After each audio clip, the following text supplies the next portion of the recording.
Hello, everyone.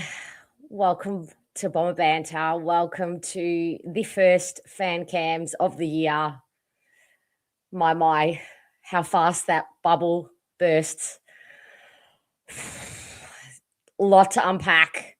Hell of a lot to unpack. I mean, I'm not overly surprised, but this definitely hurts more because of the anticipation of round one footy and the hope. We all know it's the hope that kills you, but it's a clean slate essentially at the start of a season. And, we don't know essentially what we're going to get. We think we know the facts. Third youngest team, third most inexperienced, 3 debutantes coming up against a very, very good team. There was no way in my head anyway they were going to perform like they did against GWS. And if they did, their backline was not going to perform how it did against GWS. Sam Mitchell teams just don't back up in that way. They are so well drilled. Their backline was a silky smooth unit again. And we lost it in the midfield, in my opinion. It's the rot started in the midfield. Supremely disappointing display by our midfielders outside of Jai Caldwell, who I thought at least really battled and tried. Not pretend trying, not fake running, not fake chasing like some of the midfielders who may have looked good on the stat sheet. But if you watch off the ball, if you watch their transition defense, not great. Really disappointing. I expected so much more from that midfield. That was where we were going to get the upper hand. That was where our firepower is. That is where our experience is, majority of it. We are fairly young in our bookends. The midfield was where it needed to come together, and it didn't. And I thought it was a really poor performance. I think individually the stats can look okay, but as a collective unit, there was absolutely no synergy. It feels like shit. Is it too early to call it therapy? I guess not.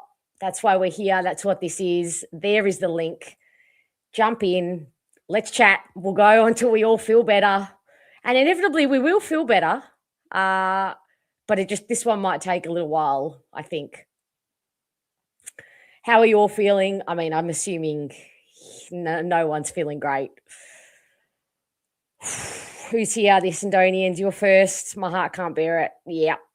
Hey, Muzz. Hey, Josh. Matt, there aren't enough swear words in the dictionary. This is raw. This is so raw. So I'm finding it really hard to find any positives from this game. There are going to be, before I go through the comments and talk to some of you, there are going to be so many, versions of what is wrong. There are going to be a faction of you guys that think it's the coach. There's a faction of you guys who think that how good is the system if players can't run defensively 2 ways. Nobody knows who's right. Only the universe knows. Hey, Atush. Yeah. I feel your pain. We can now be sad together. Man. Yeah. There's always next year. Oh God. Yeah. I think tonight shows us that we're pretty far off it, aren't we? We're very far off it. Hey, Gwenda, round one disaster, no singling out individual players. Something drastic has to change. Why has our beloved club been so bad for so long? Where is the improvement?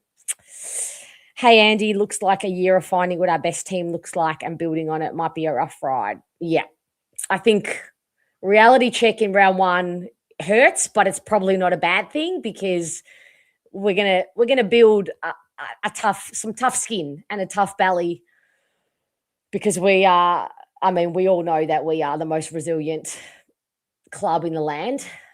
Atush, I know you're going to disagree with me, but I tell you what, it has been a long time for Essendon fans, and it's hard not to feel like we're just running in slow motion in the same spot.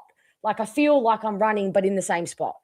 I don't know about anybody else, but in my member section, there were a lot of Hawthorn fans sitting around me. And I understand the club's need to sell games back, but is there not some culling that we can do?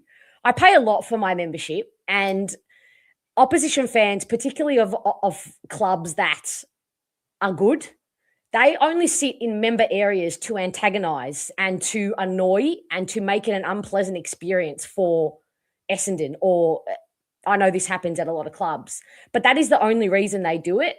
And it became an unpleasant experience at last year in a lot of games, and it was again tonight. And look, I know I'm probably being irrational, but man, it's really frustrating. Hello, Anth.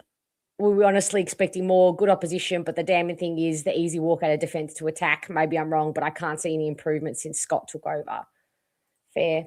Hey, Nuffy, burnt so much ball tonight. Go back and watch a first quarter for and he sprays his shot on goals. Like Johnson started at half back and trimmed the whole ground to be an option for Fiorini.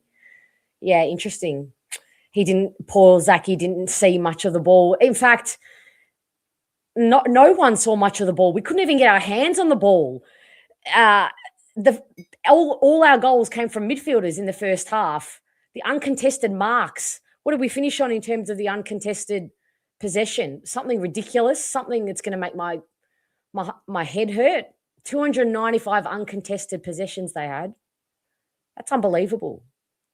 I know a lot of you bag him, but I thought the defenders didn't have that bad of a game. That aside from Zach Reid, who I thought maybe just had a one game to get back into playing AFL football. But Redmond and Ben Mackay, I know their opponents kicked goals, but Ben Mackay, 6 intercepts, eight marks. I thought he had a pretty good game. And Redmond ran at 100% disposal efficiency. I thought he was good. I thought he had a pretty good game. Oh, you're calling him out. Okay. Strong. Hey, Muzz. Yeah. So he still thinks keeping Merritt was a good idea. That's a hard one. That's a really hard question to answer. All right. Let's talk. Oh, boy. Sorry. Okay. Let's talk. Hello, Adam. Fiona, how are you? I mean, I've been better. How are you? What a disaster that was. Talk to me. What happened? I don't think I can work I don't think I can watch Perkins again. I am. Yeah. I don't know why he got a game. I don't know what we were thinking. I feel like we had other options, and he just looked lost the whole time. I can't watch him handball under pressure into more pressure again. I felt like this about Gresham last year, and now I'm feeling like it about Perkins. Yeah, he put a couple of times just panics, puts a teammate under pressure, hospital handball, and it's like somebody else's problem in the moment. I completely agree. Completely agree. I mean, the first quarter overall. Who would you have brought in? Let's. Okay, so it's easy to say for us all to say that it was a bad call. I think it was the call that most people had a question mark over him playing. Yeah. Me particularly because of he was coming from a bit behind in terms of his preseason. But who, like in reality, would you have played instead? I think it's really tough because I think we took a really strong stance with the preseason. You know, I think the alternative options would have been Gresham, Guelphy. Neither of them are great, to be honest. But I think in terms of actual options that we could have tried and tested, they would have been it. We obviously didn't actually test them. They didn't play any of the preseason. I know sort of Guelphy played a little bit, but I think it left us a bit exposed. I just can't believe that Brad Scott decided to put Perkins in after, 2 quarters, maybe 3 quarters in total for the whole preseason. It just makes me feel, it just makes me feel Perkins was just so underdone. And, obviously it's not his fault, but just as one player, I just can't believe he was put on field in front of that whole stadium, that crowd. And he just felt so underdone to me. Yeah, the balance with him in was off. If we were going to play May, I just thought that it was just we had to go a small. I know Guelphy or Gresham are not the ideal option and not the ideal choice, but you can't like Blake Hardwick was always going to go to Hussein Alechka and take him out. If I see one person giving Alechka a hard go, I'm going to lose my shit because you need to look at the bigger picture. Blake Hardwick is an elite small defender, medium defender, whatever you want to call him. There was no one else to go to for him, no one else to shut down, no one else dangerous at ground level. He was always going to do that, and I just thought we needed another small. Yeah, I completely agree. I thought the forwards all night had it tough. I hated Peter Wright's game.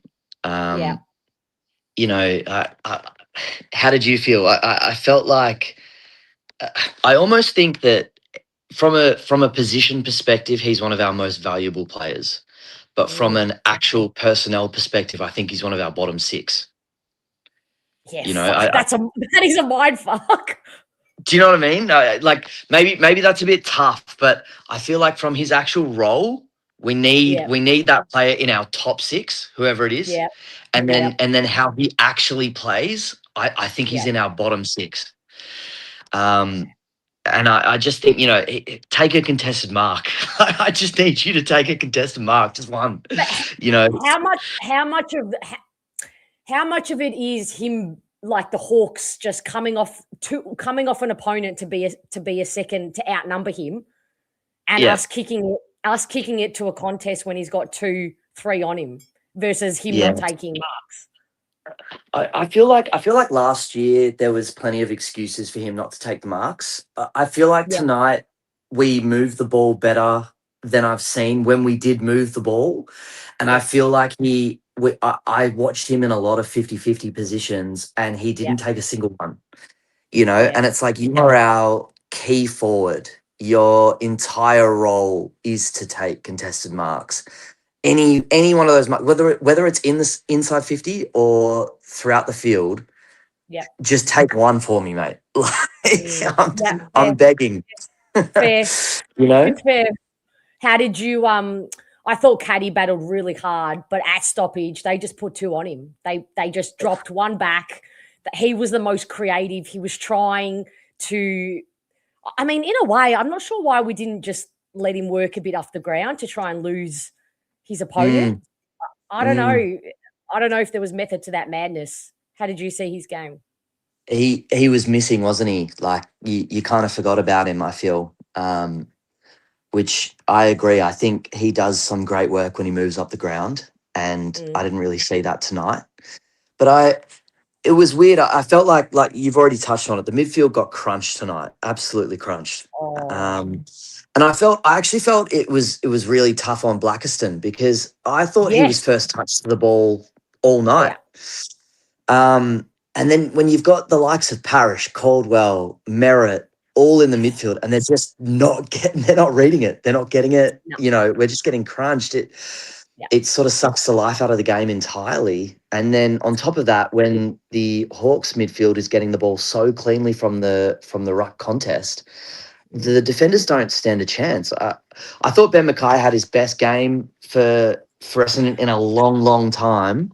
All right, Adam, you've shot up to the top tier of Bomber Banter royalty, of royalty fans. So thank you very much. If I see a Ben Mackay trash in the chat tonight, you're all on notice. You're getting kicked out. He played well. No, you won't. He was good. Thank you. Yeah. And you know me. I was hating on him the last game, but he came back, and I thought he played well. But no one stands a chance when they're moving the ball that quickly and that cleanly. Yeah. You know, that's the reality. How'd you see the matchup, the forward matchups, the Watson and Ginnivan? I don't think they stood out as much as they could have. I think we actually did not a bad job. You know, I thought, considering who's on them as well, I think that's really important.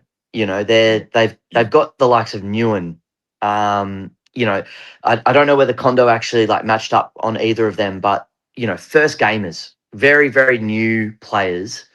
And And I thought overall, I actually thought our defensive system worked really well. I just think they were under way too much pressure.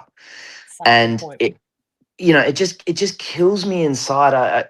I look at Hawthorn last week when we watched them play GWS and we go, wow, they got absolutely smacked. How embarrassing. But you look at their system and you can see the purpose. You can see what they're trying to do and they just need to fix it up. Tonight, I feel like the Hawks just walked all over us, all through us, zero pressure, straight up the middle. And Yeah. our Oh midfielders are God. doing nothing. Our defense is under so much pressure. Like we just didn't stand a chance. The first quarter was great. And then what happened from there? I don't understand it. I thought in the first quarter and a half, some of our ball movement was so good. It was slick. We were using our handball game was good, really good. And I thought we kind of embraced the chaos in the forward line. And as I said, it was our midfielders who kicked the goals. Sharp, my guy. What a beautiful first goal. I mean, he didn't get his hands on the ball for much of the game, but no one can ever take that first goal away from me. His reaction, Yeah. the look on his face, it's Yeah. embedded in here forever. But the midfielders were getting on the end of the goals, and that's kind of a good thing. But it also shows that the forward line was completely dysfunctional. Langford, well, I forgot he was playing. Yeah. Yeah. Really, really disappointing night. I think Dursma spent the majority of time in the forward line. I'm done with that experiment. One and done. Fine, you've seen it, but I don't want to see him in the forward line for majority of the game. I think he had 80% time on ground. I do not want to see him parked in that forward line. He is one of our best options on the wing. I don't know how much time Pryor spent on there. Did you notice him much? I know he did run through there a few times, but I was pleased at how much he didn't run through it. I actually think he played majority of the game in the back line. okay. Yeah. It was interesting because when I saw Perkins on the list, I just assumed that Dersma was playing wing because I feel like Dersma and Perkins are sort of in the same forward role. And then you're absolutely right. I felt Dersma was playing a ton forward, which I think is just such a waste of his talent. Yeah. But then again, Perkins was non-existent when he was on the field. So, Yeah. I know. don't know what we were doing. I think we got some of the selections wrong. I think we got the setup wrong. And I guess our transition defense doesn't look, or defense, sorry to all the It's people who are going awful. to yell at me. It didn't look any better to me. Yeah. I mean, I know the Hawks are really good, but our ability to defend transition, to then turnover and then capitalize or force a turnover, we have no composure. We turn it over, and they're not even known for their scoring from their turnovers in their back line. But we made it so easy for them to do that. So fast. I think like it's one thing to be easy and you can go kick to kick, but they were so quick that when it's a one-on-one, but they've already been beaten to the lead, there's just no chance of even making that a contest. And I feel like the whole night, the whole theme was just their forwards leading toward the ball, getting it put down their throat, and clean marks, clean kicks. You look at our marks inside 50 and they're all on the edge, they're all on angles. You look at their marks inside 50 and they're straight from the square. It was just so much faster and yeah, exactly. I must say, I think the highlight for me though was I watched a transition play where Kondo kicked it to Sharp then kicked it down into the inside, and it was nice to sort of see maybe our future has a little bit of spark. But it was tough to see our transition D. Yeah, bad. I think the future is there. I think we're just in for some pain whilst the weeding of the old system, personnel included, kind of falls out. I think the idea is there, the game style is there, the way to move the ball is there, but I'm just not convinced we have the personnel to work hard enough to actually play the game style. But I don't know. That's my opinion. Anyway, Adam, well done on your first Bomb Banter appearance. You're fantastic. I hope you feel a little bit better after that vent. Maybe it might take another hour or so until I start to thaw out, but well done. I think it'll take the full week, and then we go back into the next game. So we'll see how we go. Yeah, well done. All right, Adam, thanks for joining. Good Thanks night. so much for having me on. Bye. Bye. Hello, Jordan. Hello. How are you? Can you hear me?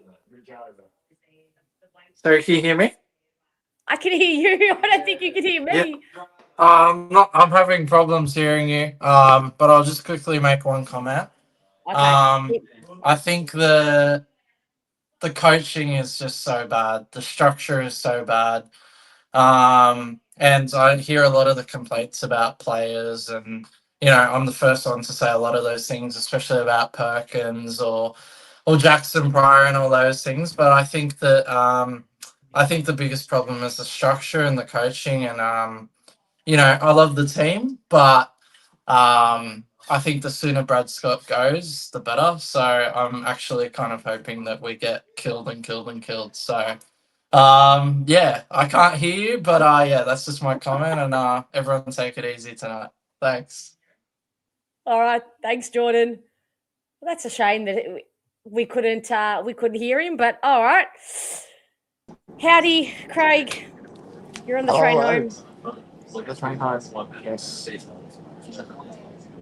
I probably got a bit more of a glass half full. Oh no. As fans, I forget. Oh, And we're still developing our game plan, still developing our system. The players are still learning the game plan, still trying to get cohesion within the game plan. Yes, we could complain about the midfield tonight that got beaten up when they shouldn't have. We complain about transition defense, which yes, which makes look terrible tonight by Hawthorn, who do it well. There's a lot of things you can complain about, but I think we need to sort of take a step back and realise that we have, I think, 32 players under the age of 25 on our list.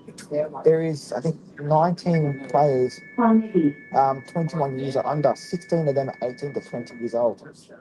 So yeah. this team hasn't had time to come together, develop and grow. I think in 2-3 years' time, when we've worked out the balance of our list, probably worked out the way we want to play, and the players have had enough time to play together, grow together, and develop the way we want to play, we'll be 100 times better team. We're like,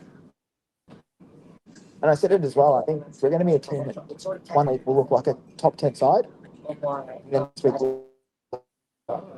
The connection's a bit iffy. The connection's a bit iffy, Craig. Yeah, sorry. It's all right.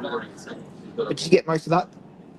I think I got the gist. Yeah, mostly. It's Yeah, so it's basically, I think we're a side that will be like 1 week will be a top 10 side, and might be able to smash it to about 30 playing well, and then the next week we might play a Hawthorn or a GWS or a Sydney or whoever, top 4 side potentially, and look like a bottom 4 side. yeah. That's just where we're at. Yeah, I think the reality is harsh and stark, but man, Yeah. it hurts not to see I kind of catch myself because I know the reality, but it's just hard not to see little incremental improvements in small ways, in the transition defense, Yeah. But again, I think that's work. That there's a little bit of work rate and intent in that. You have to have the players willing. We don't have that, no. Yeah. And I think we missed Kako tonight. He would help with that transition defense because he does like to pressure and tackle in the forward line. He's started to. Why are we already at a point where we're missing a second-year player? Like, are we putting our hopes in a second-year player? Like, it can't be that. And I know we just need to accumulate. We need to accumulate these good players who are going to play the system. We have a lot of players who were recruited in the old regime, and Yeah, and I know I'm going to go against what you just said, but thank God we recruited Dyson Sharp. He is exactly the player for our system. Works hard, runs both ways. Exactly. He's the blueprint. He's the blueprint. Yep. Yeah.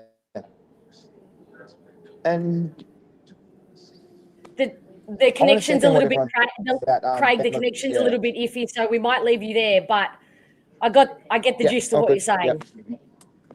Yeah. Thanks for calling. Get home safe. But we'll do. Good night. Bye.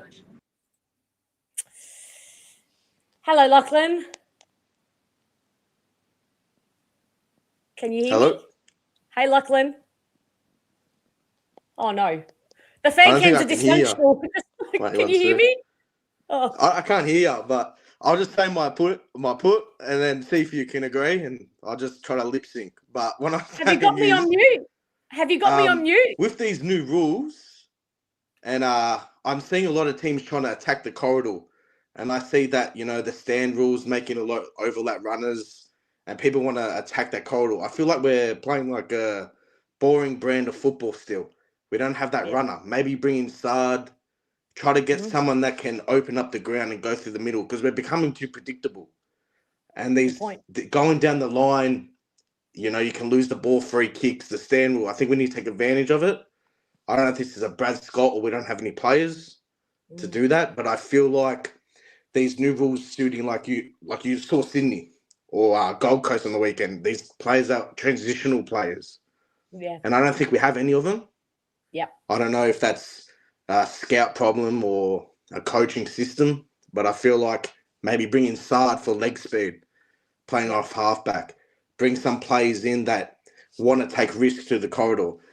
Also, Blackiston got dominated, but I feel bad for him. He's coming against Reeves and they're just too tall. But at the same time, I give it to him. He gives a lot of free kicks away, but he gave it a go. But Sharp as well. I just want to talk about, he needs I don't know, maybe just his first game. He needs to be in that midfield. He gives that presence. I feel like I don't want to see another Tassardis where he's wasted, played on the wing, then dropped. We have a talent player here. We brought him for a reason. He has to be in that system. We have to think about the future. We can't just be playing Parish or this, which was good. Like, he's still good. But I'm just saying we need to think about the future as well. And I think we need next year, because now this year's obviously we can't get players, but we need someone like, obviously we're not going to get a Sinclair or these types of players, but we need to either develop someone that can transition run and link, or someone that can start the chain transition, because we don't have any of that. But I can't hear, but I just have my put and I'm trying to pretend I can hear, but I can't go. I mean, maybe I can write it down and you can read it. I don't have a pen. I'm in the man cave. So I don't have a pen. I feel like I'm going to have to do... But like, if you watch this back... Thanks, everyone. I'm going to talk... Up the Bombers, another... Oh, one sec. Wait. When you watch this back, because inevitably you're going to watch back what you said, I just want to say that this was so good. I wish you could hear me, because I want to ask you some questions. No, but you can't hear me, so it's okay. So, sorry, guys, but I gave it a go. Next time, come back and we'll get the connection working. All right, see ya. Bye. I mean, the fan cam's dysfunctional, just like our forward line. What could go wrong? Hey, Brody. Hello, how are you? Can you hear me? I can hear you. Can you hear me? Oh, my God. I can hear you. Okay, yep. I'm back on track. Talk to me. Wow, what a schmozzle that was. It was, I understand, like, it's the first game and the Hawks played last week, but wow, we looked bad. Yeah. Just too much space. Uncontested possession was terrible. Yeah. Like, what were we doing out there? Seriously? Good question. Mm. What camp do you sit in terms of system or personnel? Oh, it's a bit of both, really, I think, because what all the coach can do is train the blokes to do a job, but at the end of the day, they're the ones out there trying to do the job and they're getting paid to do it, and they're underperforming in that circumstance. So it's 50-50 in my book. Yeah. Were there any shining lights for you out of tonight? Or is it? One positive thing, credit to the 3 out of the 4 debutants who kicked the goal tonight. That was about it. Couldn't really True. say much else. Yeah. We did have a good first quarter, but that was it. It's a bit disappointing, isn't it, that we were losing by so much and having such a bad game by the time that Fiorini and Huss kicked their goals. The reception just wasn't what they deserved, for a first exactly goal. Right. Yeah. Nah. Like some of the hard balls towards the end where they were just like, oh, well, we might as well just try and have a crack at something. That kind of boosted probably a bit of my morale. But at the same time, it was a bit too late. Yeah, it was. Are you talking about in the last quarter? Yeah. Yeah, agreed. I think Hawthorn just took the foot off the pedal a little bit, and we just, at that point they had won the game, and they knew that they were moving it so easily. They didn't even look like they were working hard. That's what upsets me. That's what upsets me a little bit. I can cop if the opposition look like they're having to dig real deep to beat you, but they just look like they were playing at training or in. Yeah, it was like they were the Harlem Globetrotters, and we were just some amateur team that they were just messing around with. Yeah. Just like Nick Watson just showing the ball and just stopping and just waiting. Sicily just taking that bounce after he's marked the ball just to waste time. It hurt. Yeah. Do you think? What did you think of the selections? Did you think there were some question marks over selection? There's a lot of question marks in regard to the team. Like obviously, we had 16 out last year, and they're all supposedly ready to go. But like Perkins really done me head in tonight. I think we just giving it away too much. Especially we're giving them straight to Hawthorn, like a nice handball.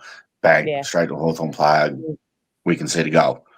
Yeah. Like, we've just got to it's hard to say what we need being on the outside compared to what's going on the inside, but I just think we need to be better. And if I have high hopes for us this year, obviously with that playing tournament for the final spot, I honestly thought would probably be a lock for that. But after one game, you probably don't think so. Yeah, we looked well off, like keep competing with the top 10. I tipped us 14th, and I'm starting to I know it's one game and we're emotional, so it's fine, it's raw, but even I'm starting to question maybe 14 was being a little bit optimistic. But anyway, I guess we wait and see. Do you get to many games, Brody, or? I'm in Hobart, so Tasmania, but I'll try and come over a bit. Yep. Are you going to jump ship when Tassie come in? Oh, nah. I've got the membership, but at the same time, I've only got it just because Essendon are going to play down here eventually. I'm going to be able to get good seats. True. But yeah, I'm coming over at Dream Time to watch that, and hopefully, if the performance of today keeps carrying on, it's not a wasted trip. After watching Richmond last night, I am shit scared. They are not the team that we played in the practice match. They were uncompetitive in that practice match. I was there watching it last night. Unless Carlton are just very bad. I don't know. We'll just say Carlton bad. No one likes Carlton. That's true. Yeah, sorry, it's if you're still here, but that's no longer a walk in the park. In fact, no game is a walk in the park for us this year. No, we're going to have to fight for every single point we get this year. And there'll be a lot of close games if we do win. I can't see us blowing out any team. It'll be, within 2 goals, 3 goals. We'll win by this year if we do. That fucking hurts. Like the inability. And you know why it is? It's because every single score we get, we have to work so incredibly hard for. Other teams just waltz inside 50, waltz into goal, and we have to like kill ourselves with like 15 contested possessions just to get the ball forward just to get a goal. And it's tiring. That is tiring effort. And it's not sustainable time and time again. So you're right. We're not going to blow any teams away. We will not have a win greater than 30 points, I don't think. No, including against West Coast.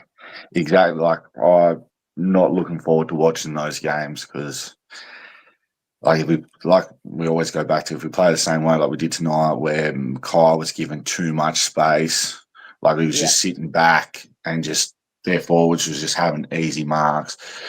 If we keep playing like that, there'll be no point.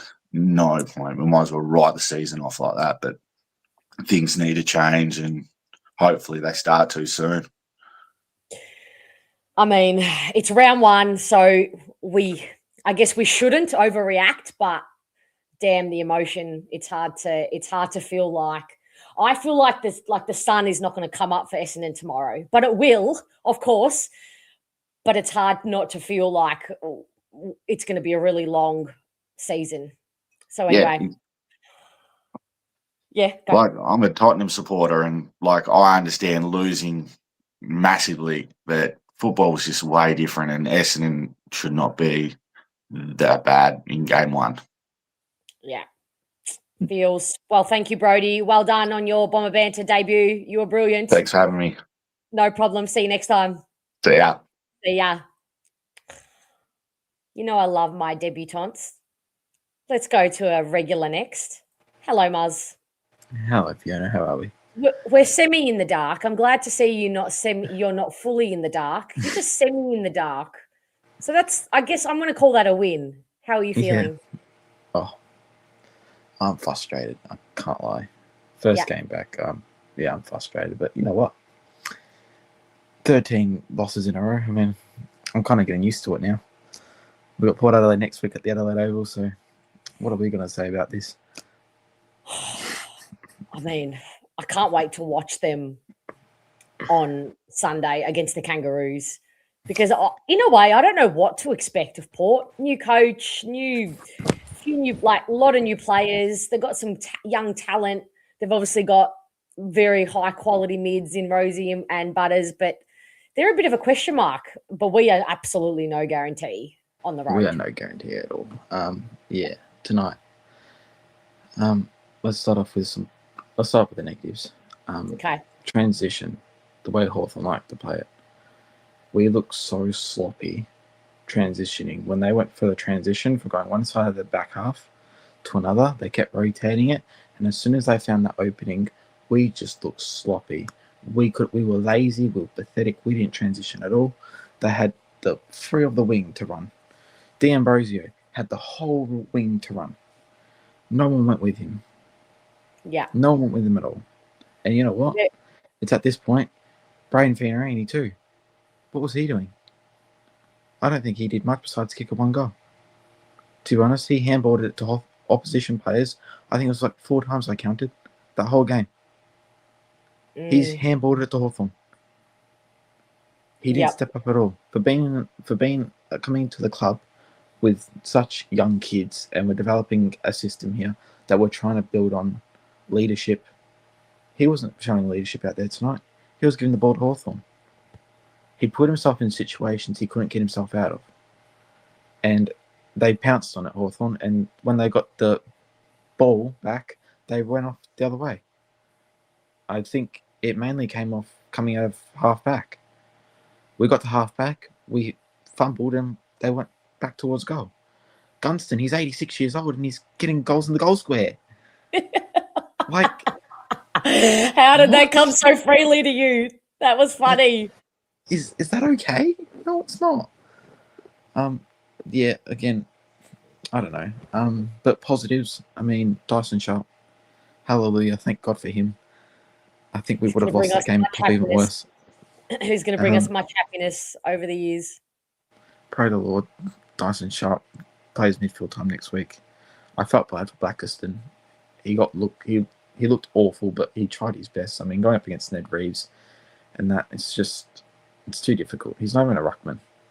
Man, that guy's big. Gosh, Ned he's Reeves big in person. Like I know And- how tall he is in the numbers, but when you see him like up close, I mean, I stood next to Mason Cox, so yeah, it's not the best thing in the world, but you know what? Yep. We'll take it as it goes. He had an impressive game, Ned Reeves. That He's was a gonna very keep- good call to bring him in. He's going to keep his spot in that Hawthorn side. Yep. If he keeps playing like that. Yep. I thought Redmond had a really good game too. I thought when Redmond and that took off and they started running with that ball, tucked it on the arm and they started running, we had a lot more flow into the game. It weren't that boring chip start footy that we're always playing. That always gets the ball turned over. But it only happened once or twice. Exactly. It just stopped. Enough. Yeah. That's what Mark Hudson said on the Foxtel tonight. He said it only happened for like 4 or 5 minutes, then it stopped. Because we showed glimpses of brilliance where we were taking the game on. We started running through. We looked brilliant. It all stopped again. What happened? Yeah. Why did we stop? We were 7 points down at quarter time. Oh my God, that blows my mind. Right. We looked all right. I said, okay, you know what? We look good. I knew we were gonna Hawthorn are a good side. As much as I don't like them, they're a good outfit. Yeah. I mean, they have a really good system, right? Under Sam Mitchell. Can't fault them there. I knew going into this game we may lose, but losing by that much, that's not okay. Transition game, we lost on. The ball coming out of our back 50, we lost on that too. And losing in the back 50 against top-end teams like Hawthorn, Geelong, our Gold Coast now too, they're going to score. And we can't stop them. We don't have the experience. We don't have the players. And this is where people like Merritt's frustrations coming in, because there's nothing he can do, unfortunately, and it's just the way of the game. How'd you see the leadership from Andy McGrath and Andy McGrath's game? McGrath it's his first game as captain. I'm not putting any bullets on McGrath yet. He's still learning the way. Merritt's going to help him guide him through some of this. He'll go back with Brad Scott. Merritt, I'm sure he'll ask Heppel for some advice to former captains, and he'll get the time as it goes on. It's his first game. I'm not putting him under any pump, but for what he did, he wasn't really involved in the game. I don't think he wasn't there. I didn't see him much, but again, it's his first game as a leader, the first game as the captain of the football club. I'm not standing him in now just yet. Give him a few weeks, let him sink in, let him get some advice off Merritt and how the game's played, and then we'll see in a few weeks. But I didn't see much tonight. I thought, yeah, I think, as you said, great point in terms of when Redmond tucked the ball under the arm and went for a run, there was just no rebounding from McGrath either. And I get that he was locking down on and watching the small forwards, but we just had no run. Kondo didn't get on the end of any run either. I mean, I know we're obviously not saying it's his fault, but that's a bit of, still learning on when to be the next link in the chain. But I just don't think we even set up in a way to do that. I think we just exited our D50, tried to exit our D50 on the wings all the time, never looked to go corridor. So it was hard watching. It's selection too, as you said, asking questions about selection. Selection is off. I mean, we have experienced players in there, and I'm not talking like they're 5 years experienced players, but we do have experienced players in there, because half our list got a run at AFL last year. Last year was injury tragic. Half of our list got to play. I think one person didn't get to play. I think that was Jerine. I think he was the only player on our list last year that didn't get to play a game. He was. Oh my God! I just remembered. I just had the realization, everyone, that this is our full health list minus we're missing. We're missing Ridley. Okay, Kako and Ridley. Kako, Ridley, and Brian. We're missing. Oh my God! It just hit me that this is our full health list. Oh God. Okay. But yeah, it's problems at selection too. I think Ridley was really missed that game, as they have Gunston, Marbiot Chol, and Mitch Lewis. Redmond's not that Jordan Ridley type figure. I thought Condigiatis may have taken a lead on like a Mitch Lewis, someone who's really quiet, or a Marbiot Chol who doesn't have that leg speed. but he didn't play that much of a type role in the back line, I don't think. He ended up going on people like Ginnivan. He wasn't really... Martin as well, yeah. But Martin too, yeah. Still hard. You're right, Troy. Thank you. Right. Yeah, Connor Giardi's, he wasn't that Ridley role, so I think we missed a Ridley game back tonight too. Good point. Martin was also missed with his ball use, and I think that's why I really liked Ben Mackay's game as well. I thought 6 intercepts were really important. I thought obviously Chol played well. Yes. Gosh, he's a funny player. He gets lazy. Like, he's also I don't know. really, really nasty to when he doesn't get his way. He kept having a go at him and Newcomb kept having a go at Roberts tonight, and I don't know why. Yeah, we haven't even spoken about Roberts. Maybe we'll speak about Roberts. But yeah, to someone else. But forward to Ben Mackay too. I mean, he had a fantastic game. But I thought he was really good. He was really good. And anyone that talks down to him about today's game, I mean, I don't think you watched the game much at all, did you? So agreed. All right. Completely well, I'm going to let some more people get on, but thank you for having me. I do appreciate it.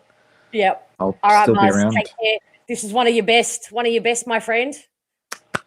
Oh well, I won't be here next week, so I'll see you guys in a fortnight. I've got work next week. I might be around. Well, we'll miss you. We might see you Thursday night. Well, we'll see you Monday night for the team rating show with Pommy. Done. I'll see you guys Catch there. ya. Take care. Oops. Sorry, I didn't mean to cut you off, Muzz. All right. Scooter. Hello. Oh, how are you feeling? I've lost your audio. Sorry. Okay, this is the third person. I'm doing well. No, you're the third person who. Why can't you hear me? Let me log back out and in. Sorry, I can't hear you. Okay, log back out, log back in. Oh, this is a disaster. This is disaster.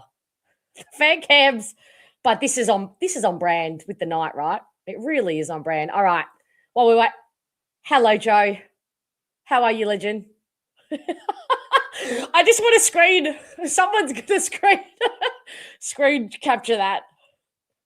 It says it all, doesn't it? It says it all. Obviously, we're in the chat and in a group chat. And when I said I was leaving, I didn't leave at that point in time. I thought stuff it. I want to say something that I can at least take away from the game as a positive. I guess I think there is a big positive to take out of this game. And it might surprise you.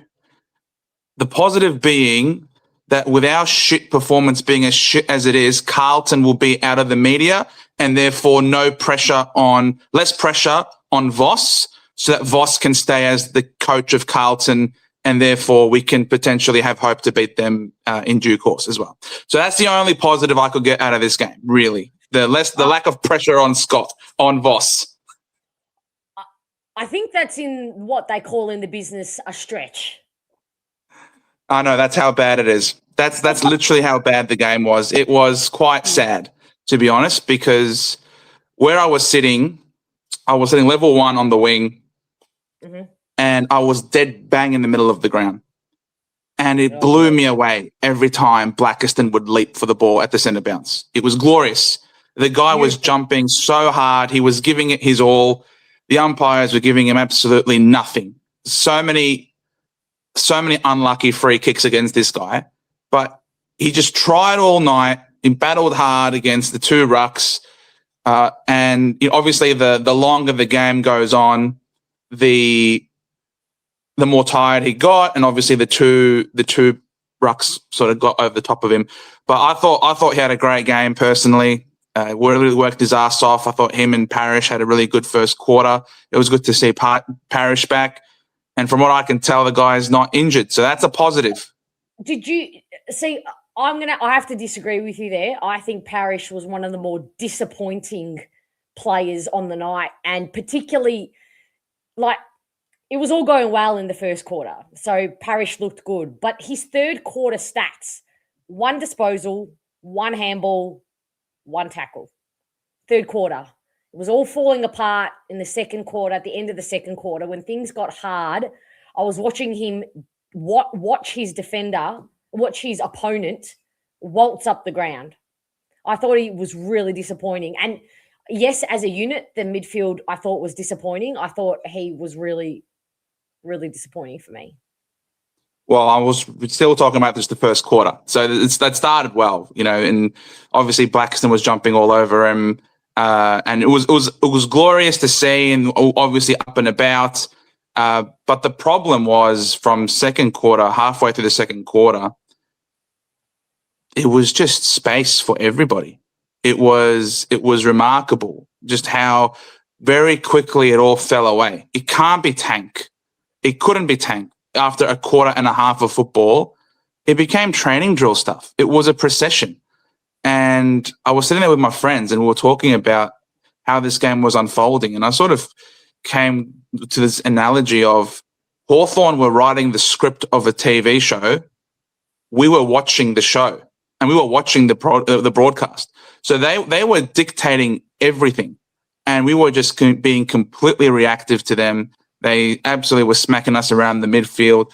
I don't know exactly why Parrish had so few centre bounces. I thought, considering how well he started the game, but he had less centre bounces than Caldwell. He had less centre bounces than Merritt.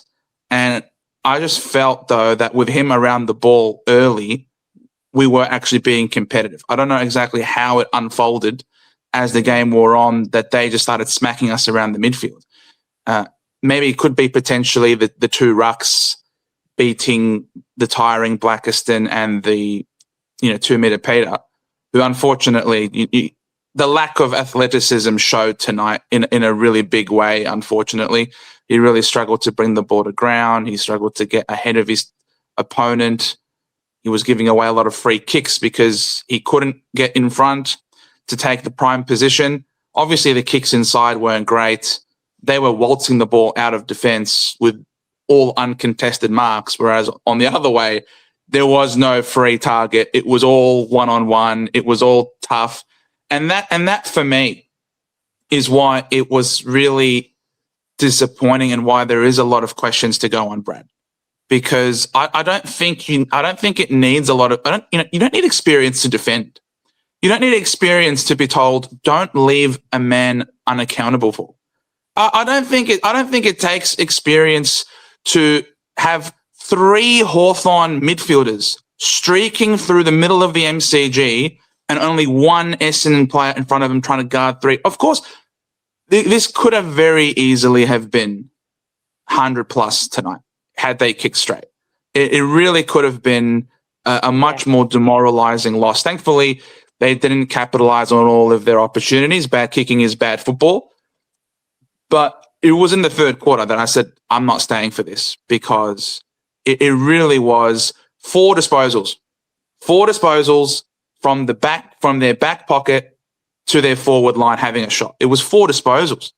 It was maybe one switch, all right, that was covered, and then they'll just switch back to the other side, and all of a sudden they just had an acreage of space that they could just pinpoint pass with precision and just run the ball out. When we decided to run and handball and overlap and try to take them on, yeah, we managed to get past halfway, but then it was that final kick, as it always is, inside forward 50, and then it would just bounce back, and then bang, they're gone. They're off to the races, and we're all left behind. So if you can't defend transition, maybe take a leaf out of the Ross Lyon book, dare I say it, and just flood everybody back. If you're going to get caught out the back every single time, just beat them there. Just, if you don't have the ball, flood back. If that is how, if defending transition is such a constant problem for us because our players don't understand what the system is supposed to be. If they don't understand, then give it to them simply. And a lot of times people might say, oh, you have to get Longmire to be the coach and stuff. I just feel like if Longmire was the coach, he'd be presenting a PhD dissertation. But our players, unfortunately, are low IQ. They're kindergarten. You have to teach them to colour within the lines. I think if you go a bit harder, you have to give them, those ones where you trace the dots or connect the lines and it makes a picture? They have to be told Follow your man the same way you're tracing these dots. It's something so simple, and yet it doesn't require experience. Just keep on your man. We can't zone defend. We can't defend zone. That. So I think surely after 4 years, Brad should know his team. Brad should know his players by now. Against a kicking team like the Hawks, they tore us apart. And that's why it feels like we haven't really gotten anywhere, because the person leading the ship, the captain at the helm, I don't think has a proper grasp of what it is that we're supposed to achieve. It seems like we're still on a journey of discovery, whilst the Hawks are really refined. They've got their mix. They've got their players. They culled hard and invested games into their youth. Whereas for us now, we're at a stage still where we're trying to discover what our best mix is. We're still trying to discover what's the best way for us to play. And after 4 years, I don't think that's an appropriate spot for us to be at after 4 years of Brad. After 4 years of having a coach, you're expecting to, I know you never expect your rebuild to bear fruit immediately, but surely there are signs before the fruit comes out. Is the stalk thick? Is it green? Are the leaves nice and healthy? Are there flowers coming out? Before the fruits come, you can tell, okay, this is going to be a good plant. In our situation, I can't really see that plant. I can't really see what the seeds have been, what they're going to bear fruit to. And after 4 years, I think that's a little bit unacceptable. That's fair. That is fair. And I think a lot of people are going to be feeling like you are. My question, I agree. I think some of our players, the footy IQ is not ripe. But how much can you simplify a game plan is my question. Because I think they have simplified it, the coaches. Not on the defensive side. It's harder. So you think they're not telling them exactly what to do, when to do it? I'm just asking. I'm really not sure. Yeah, because it appears from the outside looking in that there is no system because of just how free and open they waltzed the ball. It was insane. It's not like one person was peeling off their direct man, like layers, where if you see the guy in front of you, approach him and put pressure. There wasn't even that. It was as if there was no mechanism built in. When you don't have the ball, do this. It honestly looked like there literally was zero. It's harder. I don't know what it's hard. It was to get through Essendon's defense is probably the easiest thing. It's the path of least resistance trying to play against the Bombers because it's all training drill stuff. It's all circle work. It's not hard work at all. You can literally go from back to forward and kicking goals without having us lay a hand on you. It was, I don't understand. Personally, I don't understand how it's supposed to be that way. Maybe it's not the coach's fault. Maybe the coaches have simplified it, as you say, to such a degree, but our players are lost causes. Then that is a drafting problem that you're picking people who have such poor, abysmal IQs that they can't understand a game plan. Yeah, I think they get sucked to the ball carrier. I think they get sucked up to the ball carrier and they think they're defending, but they're not. There were so many times where Hawthorn were kicking into their forward, moving the ball through the corridor, up the ground, and there was space. There was a whole heap of space, but instead of being a body in that space, they would go to the ball carrier and inevitably just put the arms up and try and smother the ball, leaving that amount of space. All they had to do was fill the gap. So Gunston didn't have a carpet to lead into. Redmond caught behind, bang. It was just so often that they would do the switch. Again, they'll go one way and then they'll just go back the other. And you just see 4 Bombers loitering in the middle, not getting back to the other wing to cover the run. And that's where there was all this fake chasing. I just don't know how the coach is not saying, like, I don't know how we can assume that the coach is not telling them what to do, where to go and what to do it. Like, how can you be a coach if you're not telling them if you don't know that to tell them something so basic. That's where maybe it's too unbelievable to compute. Because if it's unfortunately always comes back to the coach. True. Oh, geez, we're on a roll. We are on a roll. Joe has frozen. Joe, can you hear me? Okay, we've lost Joe. Sorry, legend.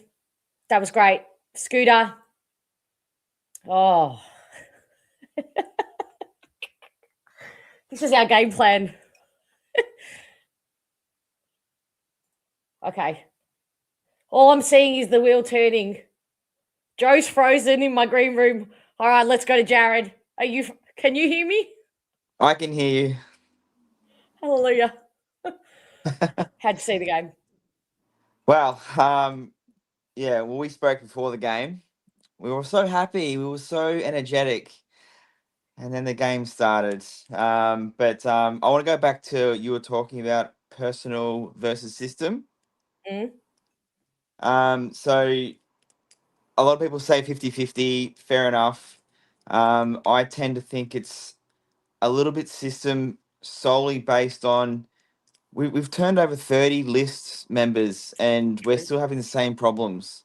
Like footy IQ is one thing, but it's you bring in new players and we're all saying we're playing the same things happening, the same olds, and it's with a completely different list. I know they're young, and the people say that 19 players under 20 or whatever it might be, but they're still out there on the field, and no matter how much you simplify a game plan, I don't know, like I just can't believe that it's a personnel thing given the turnover.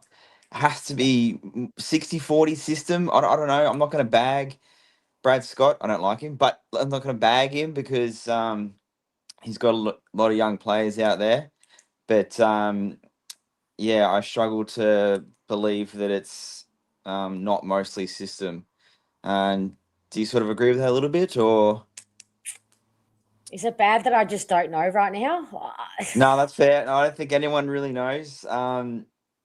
Yeah, it's a real tough one, but I wanted to address that one because the list turnover has been great, like a big deal, and yeah, I guess Essendon fans are just sick of being at the bottom, but given the age demographic of our list, it's probably where we should be. You watch all these players that come into a Brisbane structure or like Hawthorn, like Hardwick 4 years ago, he had his rookie year. He played most games. He was very, very average, but they got True. games into him, and now he's where he is. So True. we have to endure that again, but with probably more on the field than most clubs would like. So Richmond are doing it as well. But you got clubs like Brisbane and stuff. They can gradually implement them slower and a bit more, I don't know, a bit more protected and that kind of thing, where we're throwing 5-6 in at a time. Discount last year, but we're probably throwing a few more in than you would like, ideally for a club. And I'm sure Brad Scott knows that. But yeah, our systems, our game plans are so hard to read at the moment. Like I was watching the game tonight thinking it's really hard to pinpoint a lot of players' roles. Like even with we spoke before the game about the taller forward line, and I said to you, we need at least one of these guys to fire. None of them did. Yeah. And are they just getting in each other's way? I don't see any. There's no decoys. There's no clearing space for other players. It was really hard to find a specific role for a lot of our players. Like Dersmer in the forward line, like what's he doing there? They just seem to have gone out of whack. Like Archie Roberts running off half back was amazing last year. Tonight he spent the first 30 minutes of the first half of the game on the bench. Yeah. So Weird I game don't know from where that one Roberts. came from. Hey, Weird game from Roberts. I don't know. I just don't know where he was going for the game, and it's not the coach has got to play him somewhere. Like, well, they put him somewhere, but I just couldn't see what his role was. Like, no one was playing in their natural flair position. Yeah, it was just hard to watch. It was a very hard watch. Did you take any positives at all? They're probably going to be mostly player Specific, yeah, 100%. Yeah. Like, I can't really find too many positives overall. But like Sharp on the wing, taking like contested marks on the boundary, dragging the ball down, kind of thing. Definitely positives there. The ball movement was okay at times, but I feel like as soon as Hawthorn sort of wrangle back momentum, we can't then get it back. We let them run on. Yeah. They kick that. We can never kick 2 goals in a row to sort of wrestle back any momentum or anything. And not just Hawthorn, any team for a long time has been our issue. We struggle to get momentum back, and it really gets you down. You sort of sit in your seat, and you're like, oh god, here we go, another 20 minutes of this. Yeah. Blow the siren kind of thing. It just derailed so quickly. It was tight, quickly. yeah. But it was almost inevitable because all of our scoring and goals were so tedious and such hard work. We were probably holding on, and it was probably inevitable. Which has been the case for 15 years. Like True. it's really tough, which makes year on year game. It's round 1. We've all cracked it, and it's because our tolerance for any bad football is just too much. So it's really tough. And I spoke to you before the game about the phenomenon of Parrish. I didn't love his game. He was okay in parts, but I said to you, when Parrish plays, we struggle in the midfield. You did say that. And You whenever really he got injured, and whenever he gets injured, and then we don't have him, all of a sudden we fire up again.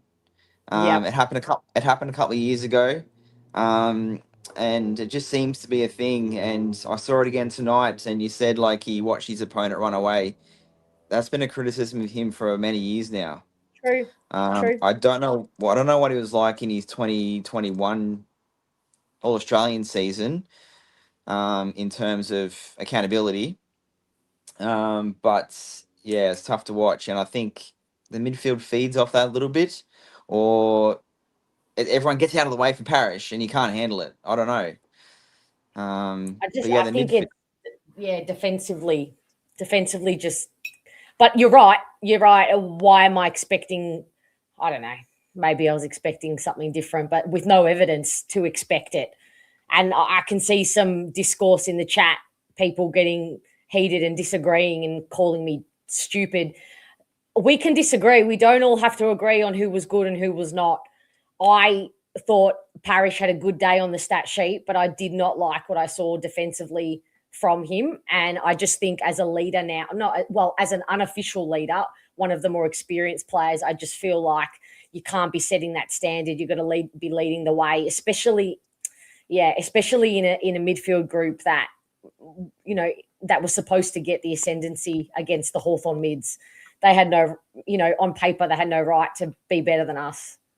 No, well, that's right. And we probably should have made a bit optimistic, but we probably should have beaten him in the midfield. But we were nowhere. We were letting Nick Watson run through the middle in the third quarter untouched, screaming through into the forward line. I'm like, what's he doing there? He's beaten Durham. He's beaten our players. I'm like, that's not right. We can't have that if we want to move forward. Yeah. We definitely can't have players like Nick Watson spending a few minutes in the midfield, tearing it up. Like, we have to stop that. Yeah. That's bottom of the barrel stuff. You're right. Jared, lots of great points tonight. Love your work. Love that you're back. I mean, we'll see how we go rest of the season. I'm just asking for not 13 consecutive losses. I don't think it's going to happen if you're listening, but let's hope they're not this bad. No, we can't have that again. That's not going to end well for anyone. All righty. I'll let you go. Get some rest. See you on the other side. Catch ya. Bye. You're in some good form, Jordan. Knew we would lose tonight, but the way we lost is the one that's disappointing. Yeah, agreed. All right, take 3. Take 3. Can you hear me? I can hear you. You can hear me. Yay. Yes. Third time lucky. All right, let's go. So sorry, I've missed a lot of the conversation tonight, so I don't know what the general theme is. I'm sure it's positive. Yep. Well, we had some lovely drinks before the game. We were reasonably upbeat and excited. That feels like it was a lifetime ago, that feeling. I know. So look, it's I'm trying to work out how I assess that game. Look, it's in some ways unacceptable, and you have to kind of call that out. There's also an element of a heck of a lot of inexperience in that side. So there's got to, whether we like it or not, there's got to be an element of that across the field, there's a lot of areas where there's just no connectivity, and it was very, very obvious. And it's because these guys haven't played together long as well. Whether it even be Mackay and Reid, it doesn't have to be young players, whether it be Caldwell, Parrish, whether, so across the field, it just was totally disconnect. And a lot of track watchers have seen, us trying to move the ball faster, and you could see it in the second half. They were trying to do that. But it's just, I think the thing I struggled with most was I was sitting towards the bottom of the top stand, if that makes sense. So you could have an aerial view of the game and how much movement Hawthorn had when they didn't have the ball to how much movement we had when we didn't have the ball. They were so proactive. They were just working so hard. And it made it look easy in the end. Like it didn't look like they were working hard, but they were. They were spreading so aggressively. They already knew when they got the ball back. You could see. I was just watching down the field.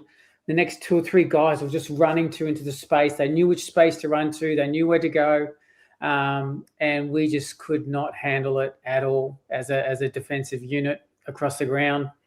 So we got shut up big time and got a bit of look. I'm not going to say reality check because a lot of people didn't have us in the top 6. So I'm sorry, in the bottom. A lot of people had us in the bottom 6. So, and that kind of felt like a team that was bottom 6.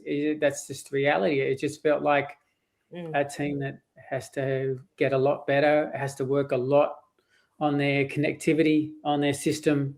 Scott's got a lot of work to do, and so I understand there's a jury out on Brad Scott because this is his 4th year, and I think we all understood last year that we couldn't really pin it on him, and but he's going to be under a bit of pressure if that just keeps happening all year.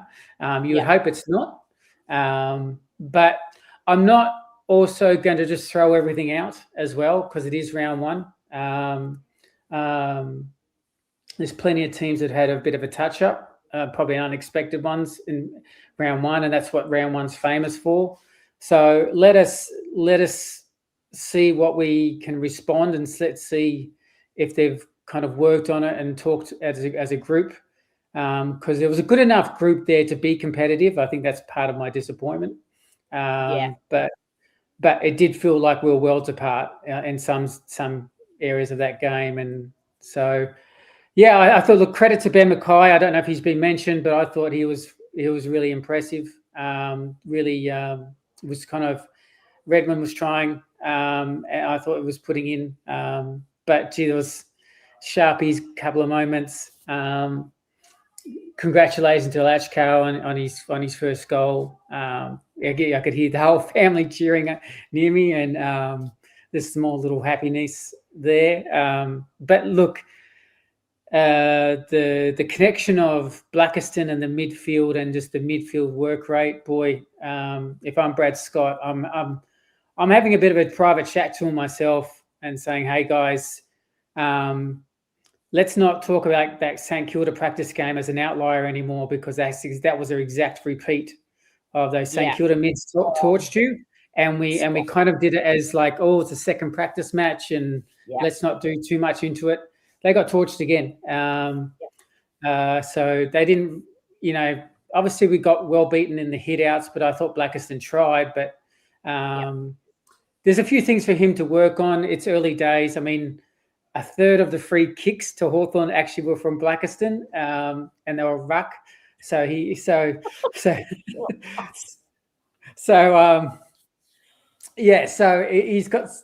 a few. I mean, I say that as like that's his first game ever in AFL ruck.